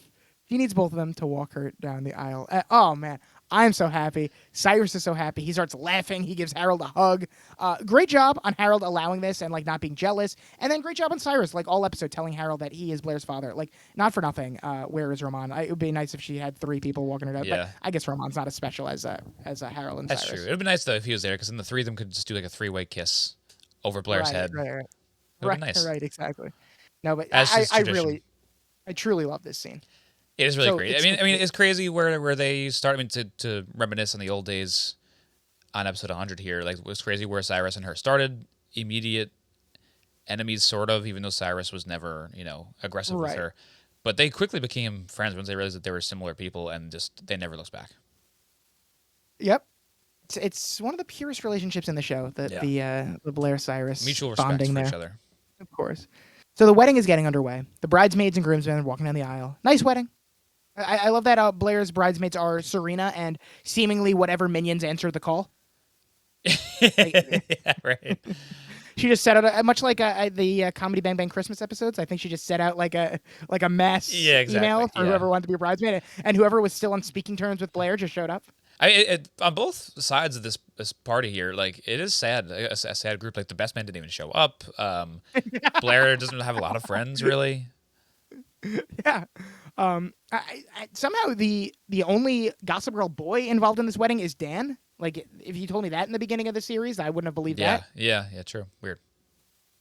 Serena and Dan take their turn walking. Dan feels that right exactly now is the best time to ask Serena why everyone thinks they aren't fake dating. Now, Dan is completely in the right, but he couldn't wait until any other time to do this than when they're walking down the aisle during the wedding. Because you when you get to the end of the aisle, you have to separate. So you're not going to get that answer to your question. Yeah, exactly. She doesn't even respond to Dan's thing. Instead, she tells him that she just did something really bad. And Dan's like, "What did you do?" Great cliffhanger And then they have to of the separate. conversation. A lot of questions not being answered. Next time I walk down the I- aisle with someone as like a groomsman, gonna say, if I right ever before I walk go in down, down- I just did something Yeah. bad. I just did something really bad and then separate. And then the whole crowd smells my fart. Got him. So everyone stands as we hear this song that I was not familiar with. That we're hearing the lyrics "Time Moves Slow" being belted, which another good music choice. It's a "Slow" by Group Love, I believe. And this when this song I gets know this going in song, this scene, yeah. oh, you do know this song. I'm a Group Love fan. Oh, you're a Group Love groupie. I'm a Group Love groupie. You love Group Love. Grubby grouper. You're you're a groupie Group Love lover. Is that what they call themselves? That's correct. It's a little worthy, but we say it to each other anyway. Swifties, watch your back. They're coming for you. The groupie Group Love lovers. The one thing about it is that we move slowly. It's tough. Time moves slow. Yeah. But this song was great. Are you a fan of this song in particular, Brendan? It's good. It's one of the few like female singer songs that I like a lot. They don't give her they don't give her misogyny. they don't give her the front billing that often. So it's nice when she gets a turn. Okay. Spun that around on you, didn't I? Yeah. So here comes Blair with her two fathers. Dorota and Eleanor are watching. Eleanor with tears in her eyes. We get shots of Rufus, Lily, Nate all sitting together. Eleanor really can't contain herself here. I'm really getting into this song as it's playing as Blair hugs her fathers and walks up to Louis. Father Smythe, maybe this is Father Smythe, maybe it's someone else, maybe it's a secret third priest that showed up. He's back to officiate the wedding. He gets going, and we see Chuck enter from the other side of the room. Again, did not need the priest outfit to sneak in. Where is security? They're too busy trying to wrangle Georgina and not finding her, that Chuck was just able to walk in. It's very dramatic when Chuck walks in. More chills from me when this happened, because Blair sees him, Louis sees him, Eleanor turns around and sees him too, and we're all like, what's he going to do? Yeah, as viewers too, like the viewers and audience inside that wedding are feeling the same way. Like, we all see him. We know this is Chuck a big knows deal. he has all the power right What's now. going down? Like, Yeah, he could say anything right now. have We'd all that kind of listen. power where you can walk in and everyone's like, oh shit. Like for bride and groom to like stop and turn, like wait for you to have the floor is crazy. That is power. And then we get the famous question that I've actually never heard at a wedding. I don't think if they any really man say can it. show, if any man can show any just cause why these two may not lawfully be joined together, let him speak now, or else hereafter forever hold his peace. Was it I do always, think like, this is just something like that, male oriented too. Like only men could object. this one did. I mean, Yeah, I don't know. customs are generally sexist, so Yeah. I will say, like, I do think this is something that only exists in TV and movies, but it does have its roots in reality. I think back in like not ancient days, but like olden days when like when Princess Sophie had her way and like marriages were just done for like as business deals, like between Right. kings and like fathers and stuff, they'd be like, if there's any reason why any man, and that's when like someone would stand up and reveal that because of some weird law they don't want them to getting married. Right. Not because Boring- of love, boring but stuff, it's more right. for dramatics in television. It works. Yeah, now they just use it for dramatics in TV and movies. Exactly. Yeah. get So mad at the teacher educating us. comes up a lot in my math classes. So, the priest asks that question. Chuck stands there. Blair looks at him. We once again hear "Time Moves Slow." I'm beginning to think those are the only lyrics of the song. And everyone is waiting. And Chuck turns to leave without objecting. But then, funniest thing happens. Every single person at the wedding gets a Gossip Girl blast, and they actually check their phones in the middle of the procedure. Like, just one person checking their phone would be bad form here. And if they started playing a video out loud in the middle of the wedding, I don't care who it is. I don't care that it's Gossip Girl. It is so. But, like, It is crazy. Everyone starts doing it. I guess we're in this Gossip Girl world, so it only works here in this show in this big setting. Otherwise, it If is I was at insane. your wedding during the ceremony and just started playing a video, like we wouldn't even get the reveal that you loved someone else. It'd be like, who the fuck is playing? Turn that off. Yeah, yeah, Like, yeah, what yeah. It's because they all played at the exact same time, so it kind of works. Thank God they play this, so we hear in unison all of Yeah. their phones going. If no one else is going to say it, I guess I have to. The person who should be objecting isn't Chuck Bass, but the bride herself. Don't believe me? Watch this. And we see the video of Blair admitting to loving Chuck on someone's phone in the middle of the ceremony again. And everyone hears it. No one knows what to do. And then as the time moves, slow chorus starts up again. Blair starts crying and runs away back down the aisle as Georgina looks on and smirks. Again, wedding must have the worst security. Not only did Chuck get in, but how did Rufus and Lily find her a second time and Georgina's still here? She's good. He found her a second time. She's like, you're silly. And she's like, don't worry, I'm just leaving. And then she doesn't leave. That's part of her charm. She's got a lot of disguises. Yeah. I think I Gossip take Girl- back what I said about Lily and her strategy game. Yeah. I mean, Rufus is bringing her down. That's what it is. Yeah. What do you He think really the is showman- Can't taking blame her her. game. Yeah. So, Gossip Girl voiceover told you my first post would be worth waiting for, and it sure was. And then she says, now what will my next one be? Blair is blaming Chuck for this, and she tells him she can't believe that he did this. To me, it is painfully obvious that this version of Chuck would never do this, and he says as much, that he didn't do it. Yeah, and I believe it. It did sort of look for a second that like he reached into his pocket and like hit a send button maybe, but Maybe, yeah. I don't know. I think it was just like for us as viewers to see the timing of it all like make sense, so you could think it was him. I mean, But the way that Dan reacts later on is like, "Oh, that's Chuck! I can't believe Chuck did this." Was like so incriminating. yeah. If Chuck was going to say that he didn't do this, but he actually did, it'd be crazy for him to send it like after he walks out in front of everyone. And could have just makes done it this big show, himself. it's like, I'm not objecting, and then like reaches into his phone and presses send while everyone's Not still objecting. looking at Watch him. this shit though. Blair's not buying it though. Chuck says it doesn't matter because Gossip Girl showed everyone the truth. And even before the big reveal, like having Georgina to be the one to bring Gossip Girl out of retirement is perfect. Like obviously, whatever happens at the end, but Yeah. because like if we're just operating under the assumption like that this is actually Gossip Girl that isn't Georgina, but because like why would Georgina care if this tip ends up being not being anonymous? Like she's just here to cause chaos. So like Georgina Right. bringing her out of retirement is fine. It's perfect. Good point. Yeah, I like that. Very good. That should just be how every one of my sentences is. Like, you just say, good point. Good point. Nothing to add. So Chuck says to Blair that the only part Gossip Girl didn't tell was the crazy notion that if Blair and Chuck got together, then something terrible would happen to him. I wasn't expecting Chuck to reveal that he knew so quickly, but I guess I can't blame him. Like, it's now or never right now. He has to, like, put all his cards out there. So he reveals that Serena told him about the pact and that they both care about Blair's future, but it's not Blair's future that Blair is worried about. And Chuck doesn't think that Blair can honestly believe, but Blair cuts him off because it seems that she can honestly believe that he was dead and he wasn't coming back. The only thing I knew I could do in that moment was to try and save your life, whatever it took, even though I knew that once I did, you would never stop trying to ruin mine. This is so unfair to Chuck, who has been dealt the absolute worst hand from Blair and is actually actively trying to not ruin her life. So for Blair to be like, I just knew when I did this that you would always be trying to ruin my life because of this. Like, Chuck has not been doing that, even though he is like, I'm not going to say every right to, but like every incentive to.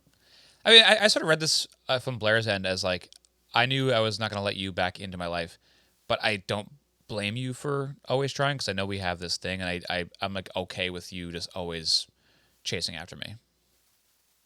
Well, she didn't have to say ruin her life. Yeah, it was a little harsh. Wording's a little harsh there. Yeah. So Blair agrees that the truth is out, but that doesn't mean she's going anywhere with Chuck. She's really just making things worse for herself now. And enter Louie. And Blair says that what happened out there was awful, but the part he didn't hear was that she chose him. She knows this is humiliating, but she promises that if he stays with her and goes through with this, she will never humiliate him again. That's all you can really ask for in a marriage. Like, just don't humiliate me like this in front of everyone again a second time. Yeah, I could not promise that in my vows. I said I will continue to humiliate you just by living. But obviously, yes. you chose me. This is insane to come back from. You cannot come back from what everyone just heard and go up there and get married, which they do. Which is, I guess, the only way they're able to do it is because the way Louis now looks at marriage. But at this point, I don't know that he feels this way. So for him to come in here and like seemingly forgive her, like, oh, it's all good. Like, I know we're square. I'm just so happy that I got to marry you. Ha ha. I did not hit her. I did not. I did not. Oh, hi, Blair. They walk back in and then they throw a football back and forth up to. Yeah, Nate's kind of got that Greg look going to him. Wait, what Yeah. was his name? Greg?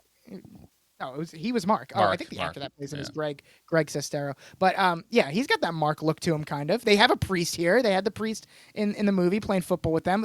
The Room and Gossip Girl parallels are really 1-to-1. I mean, you put like a shaggy black wig on Louis. I don't see the difference. I mean, Louis already has to be Tommy Wiseau because he has the especially with that impression you have. Yeah, exactly. Yeah. So Serena confronts Georgina with Dan and Nate, and immediately Georgina's just like, "Oh, you caught me. I'm so scared." Never changed Georgina. She's perfect. She did what she wanted to do. She's accomplished everything. Exactly. Nate asked Georgina what she did, and she claims to have done nothing, which, is really rich because of, what she's doing there. And obviously Serena doesn't believe her, but Georgina is claiming she's just here to watch. As much as she loves their annual showdowns, if you're looking for someone to blame, you've got the wrong girl. Georgina says she did make the video, but she didn't send it in. She left the camera with Chuck, thinking that he'd show the print and they'd have a duel. And that seems, again, like a huge leap, just hoping that Chuck would do something with the evidence when Georgina could have easily just done it herself. I guess that way she can say this and be off the hook for it, but I don't think she really cares. Yeah. So Chuck's bestie, Dan, sticks up for him. He points out that Chuck was in the back of the church and could have said something if he wanted to. It's not like him to hide behind Gossip Girl. And interestingly enough, Georgina agrees. And now she turns it into a murder mystery. She gets her Benoit Blanc on. She's like, you're going to have to figure out amongst themselves who had the most to gain from the video leaking. She knows from experience it's never who you'd think. So that rules out Chuck. It's always the person you medium expect, obviously. Georgina does not say that, but that is a rule that everyone knows. That's true. But, if that's true, as you were saying, Brendan, how did one of them get their hands on the evidence? Chuck would have had to have given it to them. Send it to them. And then Chuck could just be like, oh, yes, I sent it to Dan, or I gave it to someone, and then they have their smoking gun. There's something that we're missing. Right. So Georgina's in full monologue mode now, going down the list. Maybe it was Nate wanting to get his best friend back. Maybe it was Serena stopping her best friend from making a huge mistake. Or what about Dan? Sending in that video would ruin both the wedding and Chuck in Blair's eyes. So it's actually the perfect scheme for Dan, to go from number 3 to number 1 in the Blair sweepstakes here. As we were saying, he had to make a big power move like this. So, it's a pretty good point from Georgina. And Georgina points out that Dan is madly in love with Blair, and Serena apparently didn't know this somehow, even though she was having dreams about it. I think it was just in her subconscious a little bit and was hoping it wasn't true. Right. Now someone as much of an outsider as Georgina is pointing it out, kind of is a bad look for Serena. Like, Georgina does not go here, and she noticed this and you didn't. And that's your best friend. Yeah. Serena's getting humiliated herself. Louis not the only one getting humiliated today. So Georgina happily announces that whoever it was, the wedding's over now, and she says, "See you at the next shindig, ta-ta." And again, Can't wait. The tradition of Georgina popping in once a season to fuck up everyone's lives and leave is still alive and well. It's tradition. I hope it happens a couple more times at least. Yep. And so Blair has returned. She apologizes for the outburst, and Louis has the priest pick up where he left off. And at this point, I'm like, wow. So the wedding is continuing as planned, and they actually get married. Yeah, I was shocked. I didn't know what else would happen because I knew, looking at the runtime, I was like, well, she's not going to run off with Chuck and the episode ends. And that'd be a weird way to end season 5, episode 13, to wrap that whole thing up. But yeah, I mean, they get married and you're waiting for the other shoe to drop, and I guess it eventually does. Oh, so many shoes are going to drop. Don't you worry. Oh, yeah. Dan tells Nate that he's been doing groomsman duties all night, and he asks Nate if he's talked to Chuck, but Nate hasn't even called him. And this is when Dan's like, man, it's crazy that Chuck would do something like this. After everything that happened last year, you thought he'd change, but I guess he hasn't. And I was thinking along the same time as you, Brendan, I guess, like, this is very weird coming from Dan, who just last scene was the one who pointed out that Chuck wouldn't do this.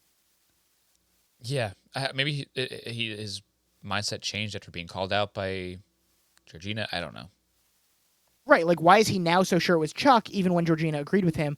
Could it be that he is now the leading suspect, and Defensive. he's just trying to get the scent back on Chuck? Yeah. Like, oh, remember when I said that it didn't make sense for Chuck? No, I actually do like that theory now. Yeah, maybe it was Chuck. Right. Yeah, it's probably just Chuck, actually, yeah. Crazy that he didn't change. He had us all fooled. All right, I'm going to go. I gotta go. I'm going to run away with Blair. See you guys. Serena comes over and asks what they're talking about.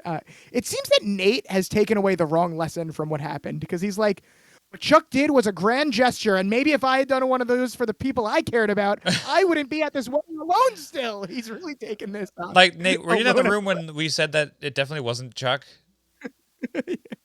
He's like, I have to do something like this for someone. I'm going to go humiliate Lola. It's a grand gesture. I can't be alone at a wedding. I'm gonna go fill up on shrimp puffs. So, like, all right. So, how on earth did Nate come to that conclusion from what just happened? Like, Nate sees his new favorite cater waiter and goes to make a grand gesture. And Which when is Nate just leaves, Serena, being like a nice, normal man. yeah, yeah. And so when Nate leaves, Serena, well, his grand gesture is like, "Hey, Lola, I stalked you. Here's everything I know about you." Yeah. I guess that's That not was a weird. normal man. I guess that's maybe my version of being a normal Yeah. man. Yeah, exactly. So Serena decides to give Dan an explanation, and she says she's so sorry she lied and dragged out whatever they were doing. Noticeably not an explanation, and even Dan's like, that's all you got? How about an actual explanation? Dan's leading theories are publicity for her column, or she wanted to date a date to her best friend's wedding. Dan somehow still cannot figure Both this out. What's clueless. happening? Two of them. Yeah, it's crazy. So Serena admits that she hasn't been honest, and she's been inspired by Nate to make a grand gesture. Where is this all grand gesture coming from? So she tells Dan that she loves him, she always has, and always will. I don't know about always has, and I'm not even sure about always will, but okay. Apparently, this is another callback to earlier episodes. I don't remember. Okay, I was gonna Who, be like, I feel like I've heard this phrase before. maybe, Is this like a famous line from the show, or have we heard it yeah, before or something? Yeah. maybe Claire and Chuck thing. Sarah Gar's probably screaming at me right now that I don't have a exact line memorized. But yeah, this is another callback. So she tells Dan that he doesn't have to respond right now because she has some maid of honor things to do, but she really hopes they can talk later. How is Serena going to just operate now, without knowing what Dan's thinking? Like, how do you just drop this bomb Yeah. and be like, "Don't answer now"? Like, I would be freaking out. It is crazy. I mean, I appreciate it though. I like this move. This is something that these characters normally don't do. So being super upfront and just straight up saying, "Hey Dan, I love you. Do what you will Hey, with that Dan, I information." love you. I love you, Dan. I'm gonna go now, but I love you. Sorry, I have to go. I have to go. No, I like it too. I just don't know. I wouldn't be able to do it. So more power to Serena. Yeah. Nate approaches Lola, and again, his grand gesture is going to be proving to Lola how good he is at stalking her. He starts reciting things about Lola to her like he's reading the back of her baseball card, and then he thanks her because people love the office party. And it turns out Lola's impressed. So Nate's like, maybe I'm not the person you thought I was. And Lola's like, no, you probably are, but for the first time, I'm a little interested in finding out. Mhm. I did like her calling out Nate for thinking it would be that easy, but I don't know why that made her interested in him. I guess it's better than what she thought he was, so she could be like, "All right, I'll give you the time of day now." He's like, ooh, you Googled me. How Yeah. hot. And Nate's just like, "Yeah, I just wanted you to work at my next office party. You did a great job. Just want It's to give like, you you don't another understand. It's like, you don't understand. I learned how to read so I could memorize these facts. gig." Like, don't you run like a journalism company, newspaper? I guess you call this. A journalism company. And that's kind of what it feels like. It is. I don't think it qualifies as a newspaper. Hello, everyone. Welcome to Journalism Club. I'm your club president, Nate. My grandpa got me this position. My best friend Serena is going to write a blog. And no, none of you are getting paid, but we will have a lot of office parties. The band leader has an announcement. The prince and princess will be sharing their last dance before their honeymoon. So they go to the dance floor and everyone claps for them. Blair's excited because this is the first time she's heard someone say Princess Blair. And she thanks Louis for giving her another chance. And she seems so relieved. She gives him a hug and she tells him, we made it, finally. I truly can't believe that they went through with this wedding, both the participants of the wedding and the writers of the show. Yeah, and the only way There's so many they could outs. go through with and it they, is this. Since they went through with it, I'm glad that I don't mind this like eerie Joker speech from Louis here to Oh, boy. kind of rectify Can't wait. everything. Chills. Oh, my God. Yeah. Oh, my God. Yeah, Blair can sense that something's off with Louis and asks if she missed a step, but it's something a little more dramatic than that. Louis promised his mother he'd wait until they were on the plane, but this is so good he's got to tell Blair right now on the dance floor while they're dancing in front of everyone. He has It's to a murder on the dance today. floor. Brendan, put your hog away. Swinging around everywhere. That was not a prosthetic either. That was that No, was the real no, deal. Now you guys have to watch the video. no. Just, Now you have to go on YouTube. uh, Louis hits Blair with a "Today, with the eyes of the world on us, I had no choice but to stand by your side after your public apology. But that was it. From this moment forward, there is nothing between us but a contract. Our marriage is all for show. And you're going to put on the best damn show anyone ever has. You will smile to the camera, stand by my side, and wave like you don't have a care in the world. But when we are alone, we'll be strangers to one another, and it will stay that way until I say it's over." Wow, bravo. Thank you. First of all, what a reveal! Definitely did not see this one coming the first time I watched. No. Good job to Gossip Girl for still being able to surprise me. And secondly, fuck Louis. Why? I mean, we know why. His mother tells him to go through with it, but why does he not just go through with the wedding? I get that he's punishing Blair for making her be by making her be in a loveless marriage, but he is also in a loveless marriage. Like, is it worth it to just fuck over Blair? I guess for this sociopath, it is. I guess it is a little out of left field because he has been fighting for her for this entire season, and all of a sudden he's like, "Yeah, I could care less if I ever see you again." You know, like I don't Right. care. It seems like he almost doesn't care anything for her either way, Right. which is a little deranged. But I Right. guess He's like a sociopath. yeah, It made me question at what point did he turn? Was this like a long con sort of situation, or was it That's what like it truly yeah. that day? It like was so ambiguous, and I'm curious to see what happens in the next episode, and like hopefully we get some like story filled in. But I don't know. It was giving Hans from Frozen. This is the Frozen, the callback to the teaser before. Whoa, and it all comes back. Just like an full hour and a circle, half later. baby. That's what we call a tease. There you go, baby. Hell yeah. So, like, how is Louis able to say all of this so calmly to Blair without being a sociopath? Like, I remember, Right. I remember being so mad at Louis the first time I saw this episode. Like, irate. Like, don't do this to my girl Blair.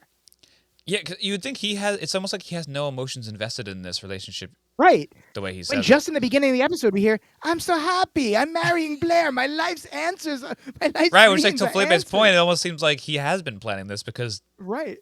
to Because that was deranged. that was when you were it was saying that crazy. earlier. Yeah. Rena, I I've did never watch been it happier twice, in my I had life. Wow. And so Blair is like so shocked she can hardly speak. She asks what about everything they've been through and all his beautiful vows. And then Louis keeps on dropping reveals. He just nonchalantly tells Blair that he didn't write the vows, Dan did, and now they mean nothing to him. Which I guess now that Blair knows that, I guess it Yeah. makes sense that she calls Dan afterwards. But It also like says something about their relationship that she doesn't hear this from Louis and just start laughing. Like, oh, this is a funny joke that you like. This comes out of left field to a point where you're like, I wouldn't believe this the first time I heard it. I would laugh at first and be like, ha ha ha, and then like Louis does, ha ha ha, and then he'd be like, no, I'm fucking serious. Then I would start to get a little scared and confused. yeah, But the fact that she believes it off the bat is like, well, Right. yeah, It's you know, very you know what kind telling. of guy you're leaving. So Blair asks why he would want to marry someone he doesn't love, and Louis tells her his mother told him love has nothing to do with marriage, and now he knows she's right. And he says this with a smile on his face. Like, I guess, but what benefit does being with Blair give him, really? Like, as far as a business transaction goes, it's not like, Blair's a royal. It's not like this makes sense business-wise for him, but Right. Louis creepily tells Blair to smile for the camera, and Louis flashes a big grin. Again, fucking sociopath. And Blair forces a smile, and I just feel so bad for her. Yeah, and even more Brandon Keegan references here of him being a Joker. Yeah. Wait, what? He was the Joker at the end of the more recent Batman. Oh, I didn't realize that was him. Yeah, that's him. Well, you don't see him. I don't think. I think it's just like his voice and like a Right. silhouette. I think right, so. right, Yeah, right. You see him as Very very last I minute. remember that. Yeah, I remember that. Right. So, a Chuck is little alone. Irish man. yes. Chuck's alone with Nate's pool table. Obviously, he's drinking. Blair is continuing to force smiles at everyone, and then she gets her phone What a and bummer! makes Like a it's supposed to be call. like such like one of the best days of your life, and now it's just like the rug pulled out from underneath you, and you have to like just to enjoy the last hour. Like, what has to be like the worst day of your life. Yeah. So she makes a call. She tells whoever answers, "It's me. I made a horrible mistake, and I don't know what to do. Help me, please." And they make us think, with that shot of Chuck being alone beforehand, that she's making the call for Chuck. But Did you guys think it was? Did you guys think it was to Chuck? No, it's Dan. I knew Dan right away. Wow. What about you, Felipe? I didn't get there in time. I did. I didn't think it was Dan necessarily, but I was trying to figure it out. And by the time I was racking my brain, Mm. there was probably a part of me that was like, "Is she calling Carter Bazin for whatever?" I don't know. Wow, that'd be fun. I was really struggling to figure it out. I thought maybe it could have been Dorota, but That would That have been would've good. been I fun. would have liked that. I don't know. I didn't get to a concrete conclusion in Right, time right, before right. Dan pulled up. Yeah. Well, to further fool us, we see Chuck on the phone telling Arthur to bring the car around because they need to go to St. Regis fast. So we really think it's going to be Chuck here. Blair runs outside. I guess Louis didn't take into consideration that Blair can literally just run away from him. Yeah, right. I guess just don't be near Okay, him. bye. Yeah. Serena asks Lily where Dan is. The coordinator wants photos of them dancing. Lily just saw him, so she's going to go check the other rooms.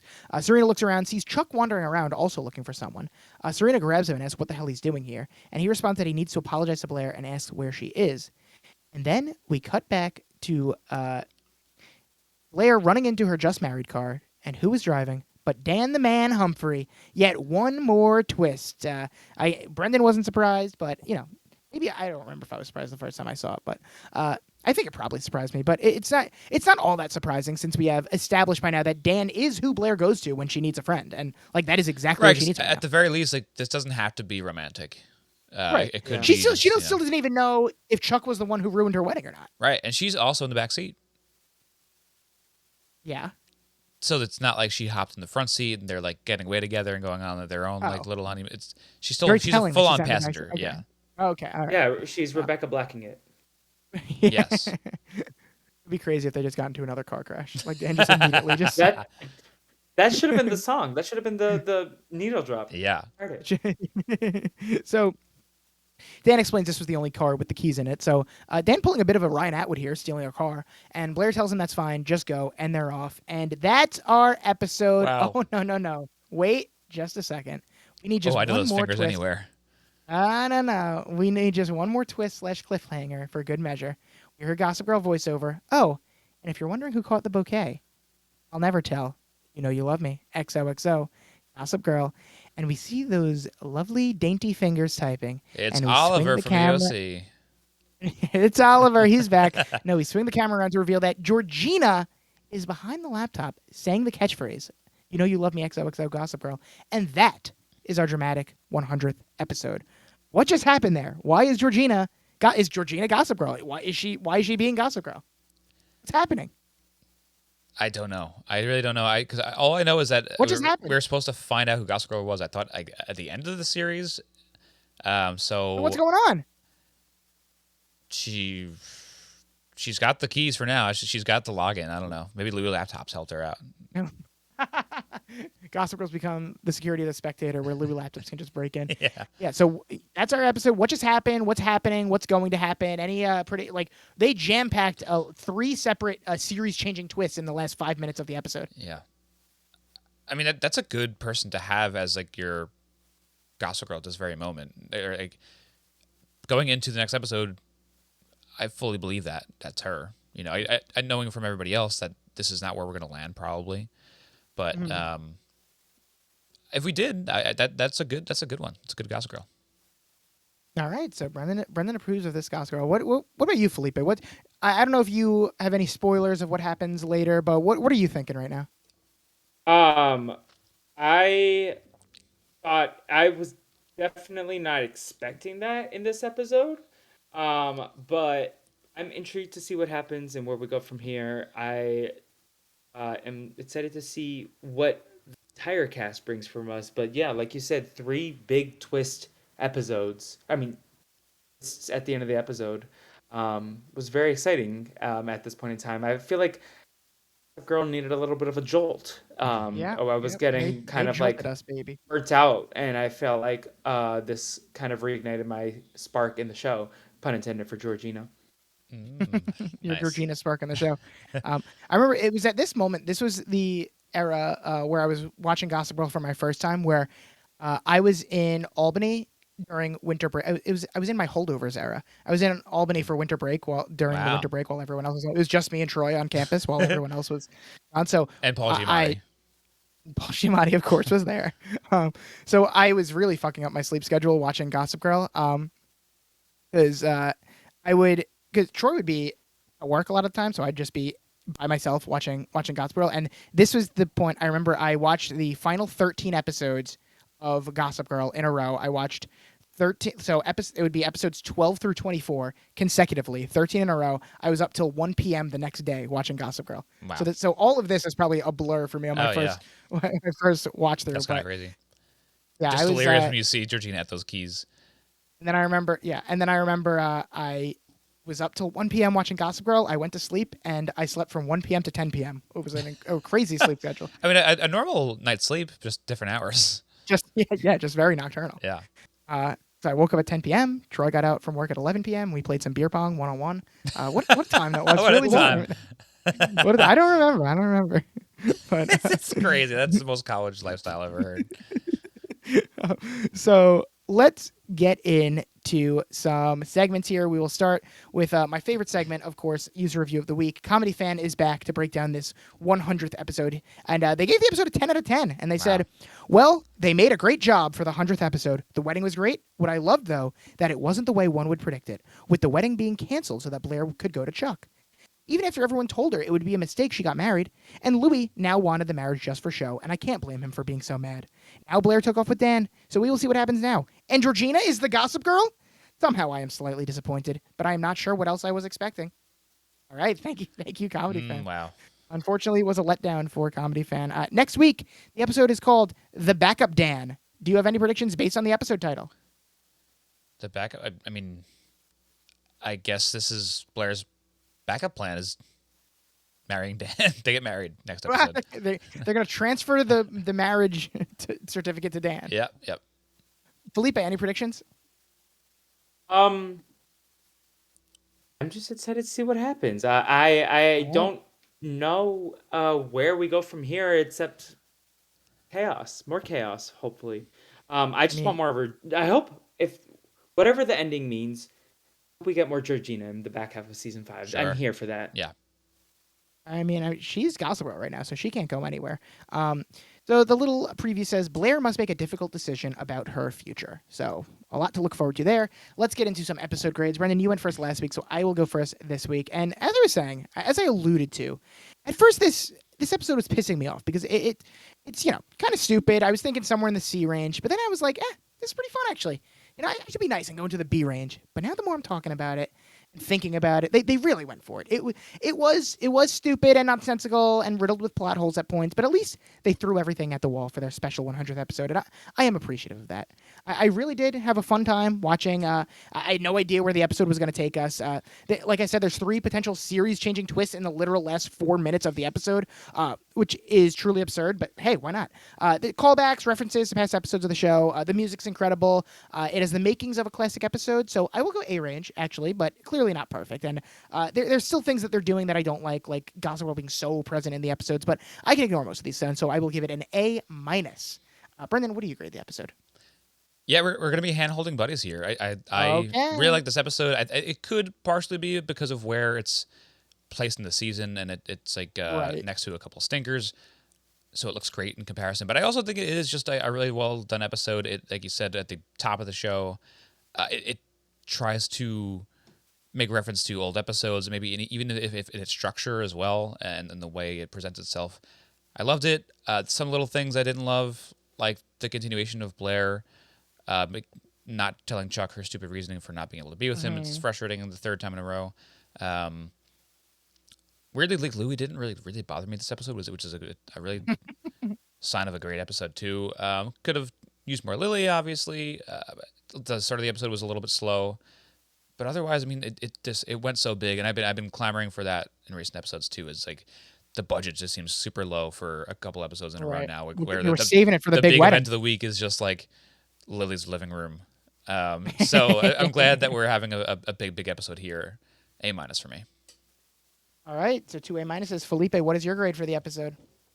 I was also at an A-, so we will all be holding hands. Wow. We're all Who's in the middle? That's what I do want to know. You could be in the middle. Well, okay. Yeah.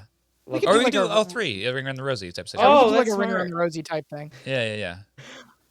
The circle of A-. But no, I think especially for an episode that didn't feature like Charlie and Max and that storyline, any of these new players, I felt like it was core cast of the originals, with a couple notable exceptions from like the episode one crew. But like I felt like to provide the stakes to the drama with this amount of stakes, like at this point in the series, episode 100, I really enjoyed it. Yeah, there were some minor quibbles that I had throughout, but this was like definitely. I don't think I changed my stance about it be the best episode in the post Jenny era. Definitely I in the don't hate post it. Vanessa Good era for stance. sure. Yeah. So I don't know. I really loved it. I think it had like quintessential Gossip Girl at its highest highs, and then also some shenanigans that we're not the biggest fans of, but it's like quintessential Gossip Girl. So A minus. I had one other thought, but it's escaping me. But yeah, I just It'll really come to really you. vibed with it. Oh, and I'm always gonna remember this episode because of the dream sequence at the start. That was like Oh Yeah. Who unique could in yes. the forget? best Don't way. let that. Don't let's forget about the dream Really sequence. important Yes. start to the episode. Yeah. Um. Yeah. So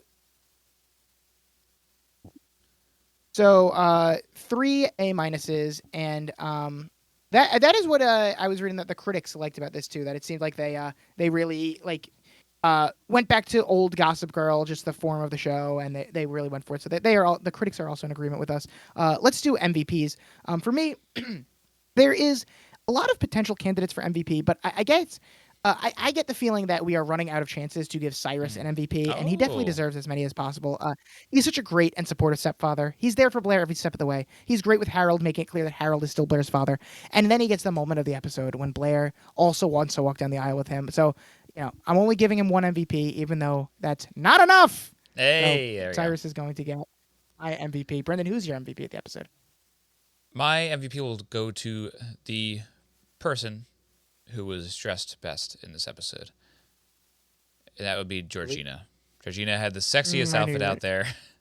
It didn't actually. I don't think I would have left my wife for her based on that that outfit, but it was great. You don't think? I You don't don't think? think.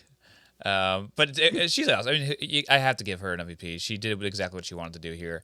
She came in, caused a shitstorm, and got out of there. And she might be Gossip Girl. I mean, this is an all-time episode. This is like Oh yeah. one of the most deserving MVPs I've given.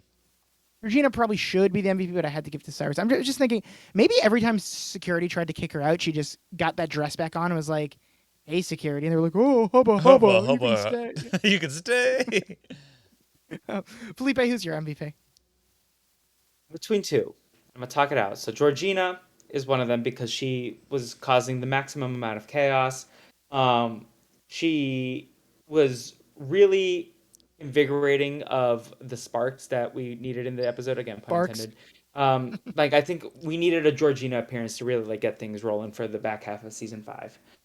But I also, even though it was kind of like not her place, Blair is her own human; she can make her own decisions. Um, Eleanor, I feel like Eleanor Oh. and the growth arc that she's Yeah. had. I feel like I would be remiss not to give Eleanor her flowers for this episode. I also thought the actress did a phenomenal job with this specific Mhm. episode, like Yeah. the range of emotions we saw from her, comedy, drama. So shouts to Eleanor. I want to give Georgina a point while I'm here, but I'm gonna give it to Eleanor this time. All right. All right. All right. Good thing Brendan gave Georgina an Good, MVP. good. I love Eleanor getting an We're MVP as well. spreading the wealth She here. does deserve it. She Yeah. does deserve it. LVP for me. I know, Brendan, you were saying that Louis didn't annoy you. He didn't annoy me, but he's always sucked. But now he's officially an evil sociopath. Yeah. I don't care if you think Blair deserves it. She doesn't. But either way, he is so needlessly cruel to her. So LVP for Louis for me. Brendan, Okay. who's your LVP? My LVP will go to the other half of this marriage. It goes to Mhm. Blair. It's a tough episode Yeah, for that's Blair. That is fair. She sucked herself into a loveless marriage. It's kind of her fault. Louis has always been a sociopath. Blair, you don't have to sign up for this. There's a man there's multiple men perfectly worthy of your love that would love to give it to you for real.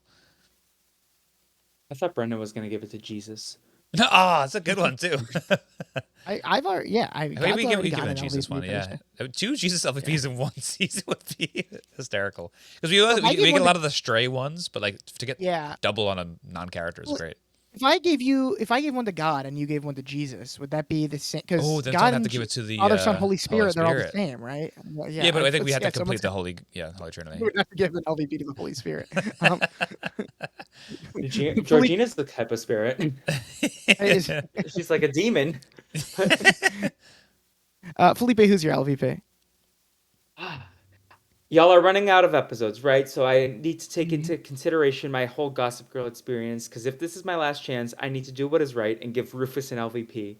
Because he is the Wow. LVP of the Wow. series for me, and if this is my last appearance on the Lonely Boys, I need to make sure I one lick into Rufus, because he sucks. And Wow. he ruined Georgina's shenanigans. I mean, he tried, because Georgina is a boss and can override his like security calls quite Right, you couldn't easily. even do that right. Yeah. So fuck off, Rufus. Rufus. Okay. Love it. All right, so that does it for our segments, except of course for everyone's favorite segment, Lonely Boys Theater. And we'll do that great, sweet moment that I was talking about when Blair walks down the aisle with her two fathers. Who wants to be who? Felipe, you're a guest. Who would you like to play? The thing is, I love being Cyrus and I love being Blair. So Yeah. I don't. You do a good Cyrus.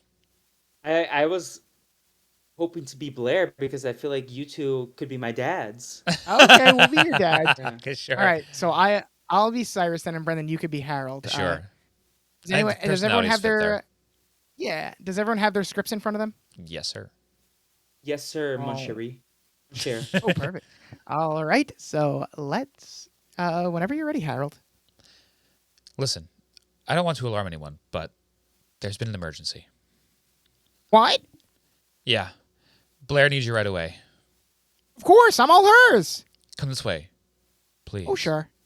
Oh, sorry. Yes, Didn't mean to let me cut off say your please. I'm being Oh, polite. again. Right this way. Oh, again. I was gonna say. Oh, sure. All right, fine. Yeah. Excuse me, Blair. Excuse me, Blair. My little turtle dove. What's the emergency? I need another escort. What? Did something happen? Are you hurt? No. In fact, I feel perfect. Oh, okay. Well, what's going on? You have an escort, Blair. Your father, Harold. I've been reminding you that he's your father all episode. Or in an episode. Osiris, one father is not enough. I need both of you to walk me down the aisle. All right, beautiful. I've never been happier. Ha ha ha. Oh That's no, like here come the deranged French. Mickey Mouse. Louis, get out of here. Wow, that was fantastic. Everyone loved it. Standing ovations all around. Where's That- your Oscar nomination? That's what I'm talking about. They snubbed me again. Another snub. Another year, another snub for me. So that is our segments. The only thing left to do is some plugs. But before that, Felipe, thank you so much Thank you. for coming down to the crematorium and becoming the 21st member of these Two Timers Club, Yeah. for being here on our very special 100th episode of Gossip Girl, our 100th recap episode of the show. Do you have anything you'd like to plug at this hour? So Brazilian Dragon podcast. We're cooking up some fun stuff for the year of our Lord 2024. Gossip Girl podcast. Keep tweeting at me. Gossip Girl takes. I'm happy to engage with people on this topic. Now that I most likely will go and binge the rest of the show. But I will keep Brendan out of my menchies. Of course. Very good idea. At What the Fleep on all social media, including Venmo if you nasty. Not if you nasty. I did not mean it like that. Oh, What will you do for $1? I sincerely meant if you willing, but I don't know. Janet Jackson came over me.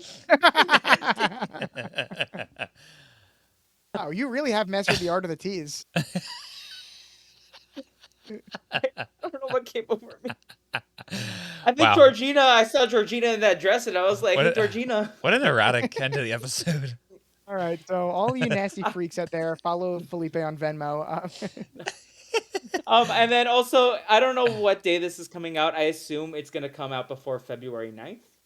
Yes. Yep, I can confirm. Okay, so if you're in the Los Angeles area, I'm performing at Goat Show LA. Follow them on Instagram to find more details. I'm doing a 5-minute alien set about that's the theme, Alien Night, and it's at the Pico in Los Angeles. Cool. All right, so everyone All check that out. Brendan, what are you plugging?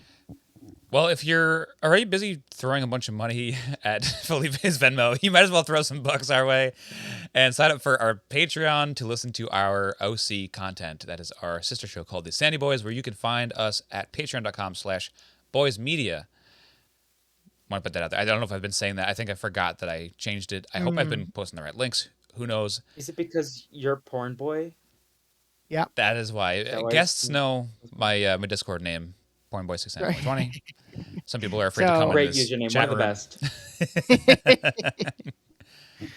Oh yeah. Subscribe to the Patreon if you're nasty, or even if you're not nasty. Yeah. Come one, come all. Come on, come on.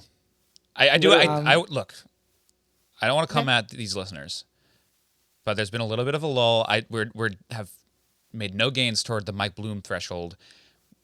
I love all 11 of you that are here. We need 4 more new people to get to the Mike Bloom threshold before we can get 10 more people to get to the Kelly Rutherford threshold. Hopefully, at this point, you know what this means. I don't want to explain myself anymore because the people that are new here probably are not going to sign up for this bullshit. I don't think those freaks are nasty enough for us.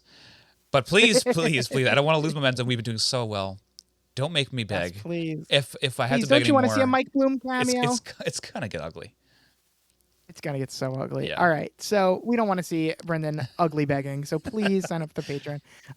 As for me, boy, oh boy, I've been listening to Saviors. Oh yeah, I listened 6-7 times through. I've been digging it. Oh, I'm only on 2 times through, but really, really good stuff. Green Day's back, baby. Can't wait to see them. Man, Can't wait to see them live. Me and Brenton both saw the Mean Girls musical yesterday. Oh, yeah. what y'all think? I was loved good. it. I think that the original movie is better, and I think that the stage musical is better than the movie musical. But I still think that this was great in its own right. Yeah, good on its own. But just it's obviously gonna get compared to the OGs, but I think they did a great job casting. It was a lot of fun. A lot of I would say maybe not as funny as the other one, but there's they got to fill up a lot of time with music. So Right. Not as many laugh out loud lines, but Yeah. there was still some laugh out Okay. loud moments in it. But the iCarly joke deserves a oh point. That was man, really that good. I think got our biggest pop maybe of the entire movie. Sure. That was really good. Also, if anyone knows Renee Rapp, tell her that she can Ugh. break my neck, and I thank her. Without Oh my God, Renee Rapp, yeah. there's no point in making this movie. She Yeah, carries the she entire is show a- by a I long will shot. give Star. Janice and Damien their flowers also. For Yeah, this of course. movie. Of Yeah, course. yeah, Of they were course. good too. They were good. I mean, Damien especially. I mean, no shade to the original Damien, but I think that this Damien blew the original out of the water. Wow. With no absolute disrespect to Danny Francesi, but And see, this one was better. Okay. yeah, I love new Damien. So besides that, you can follow me on Twitter at MattyFresh24. You can follow Brendan at Ruppy Puppy. You can follow his other podcast at the Hoppy Boys Pod. And you can come back next week where we will be breaking down Season 5, Episode 14, The Backup Dan. But until then, you know you love us. XOXO. Gossip Girl. It's me, Georgina. Oh, I said Gossip Girl. Mother. That's I'm really thrown for a loop.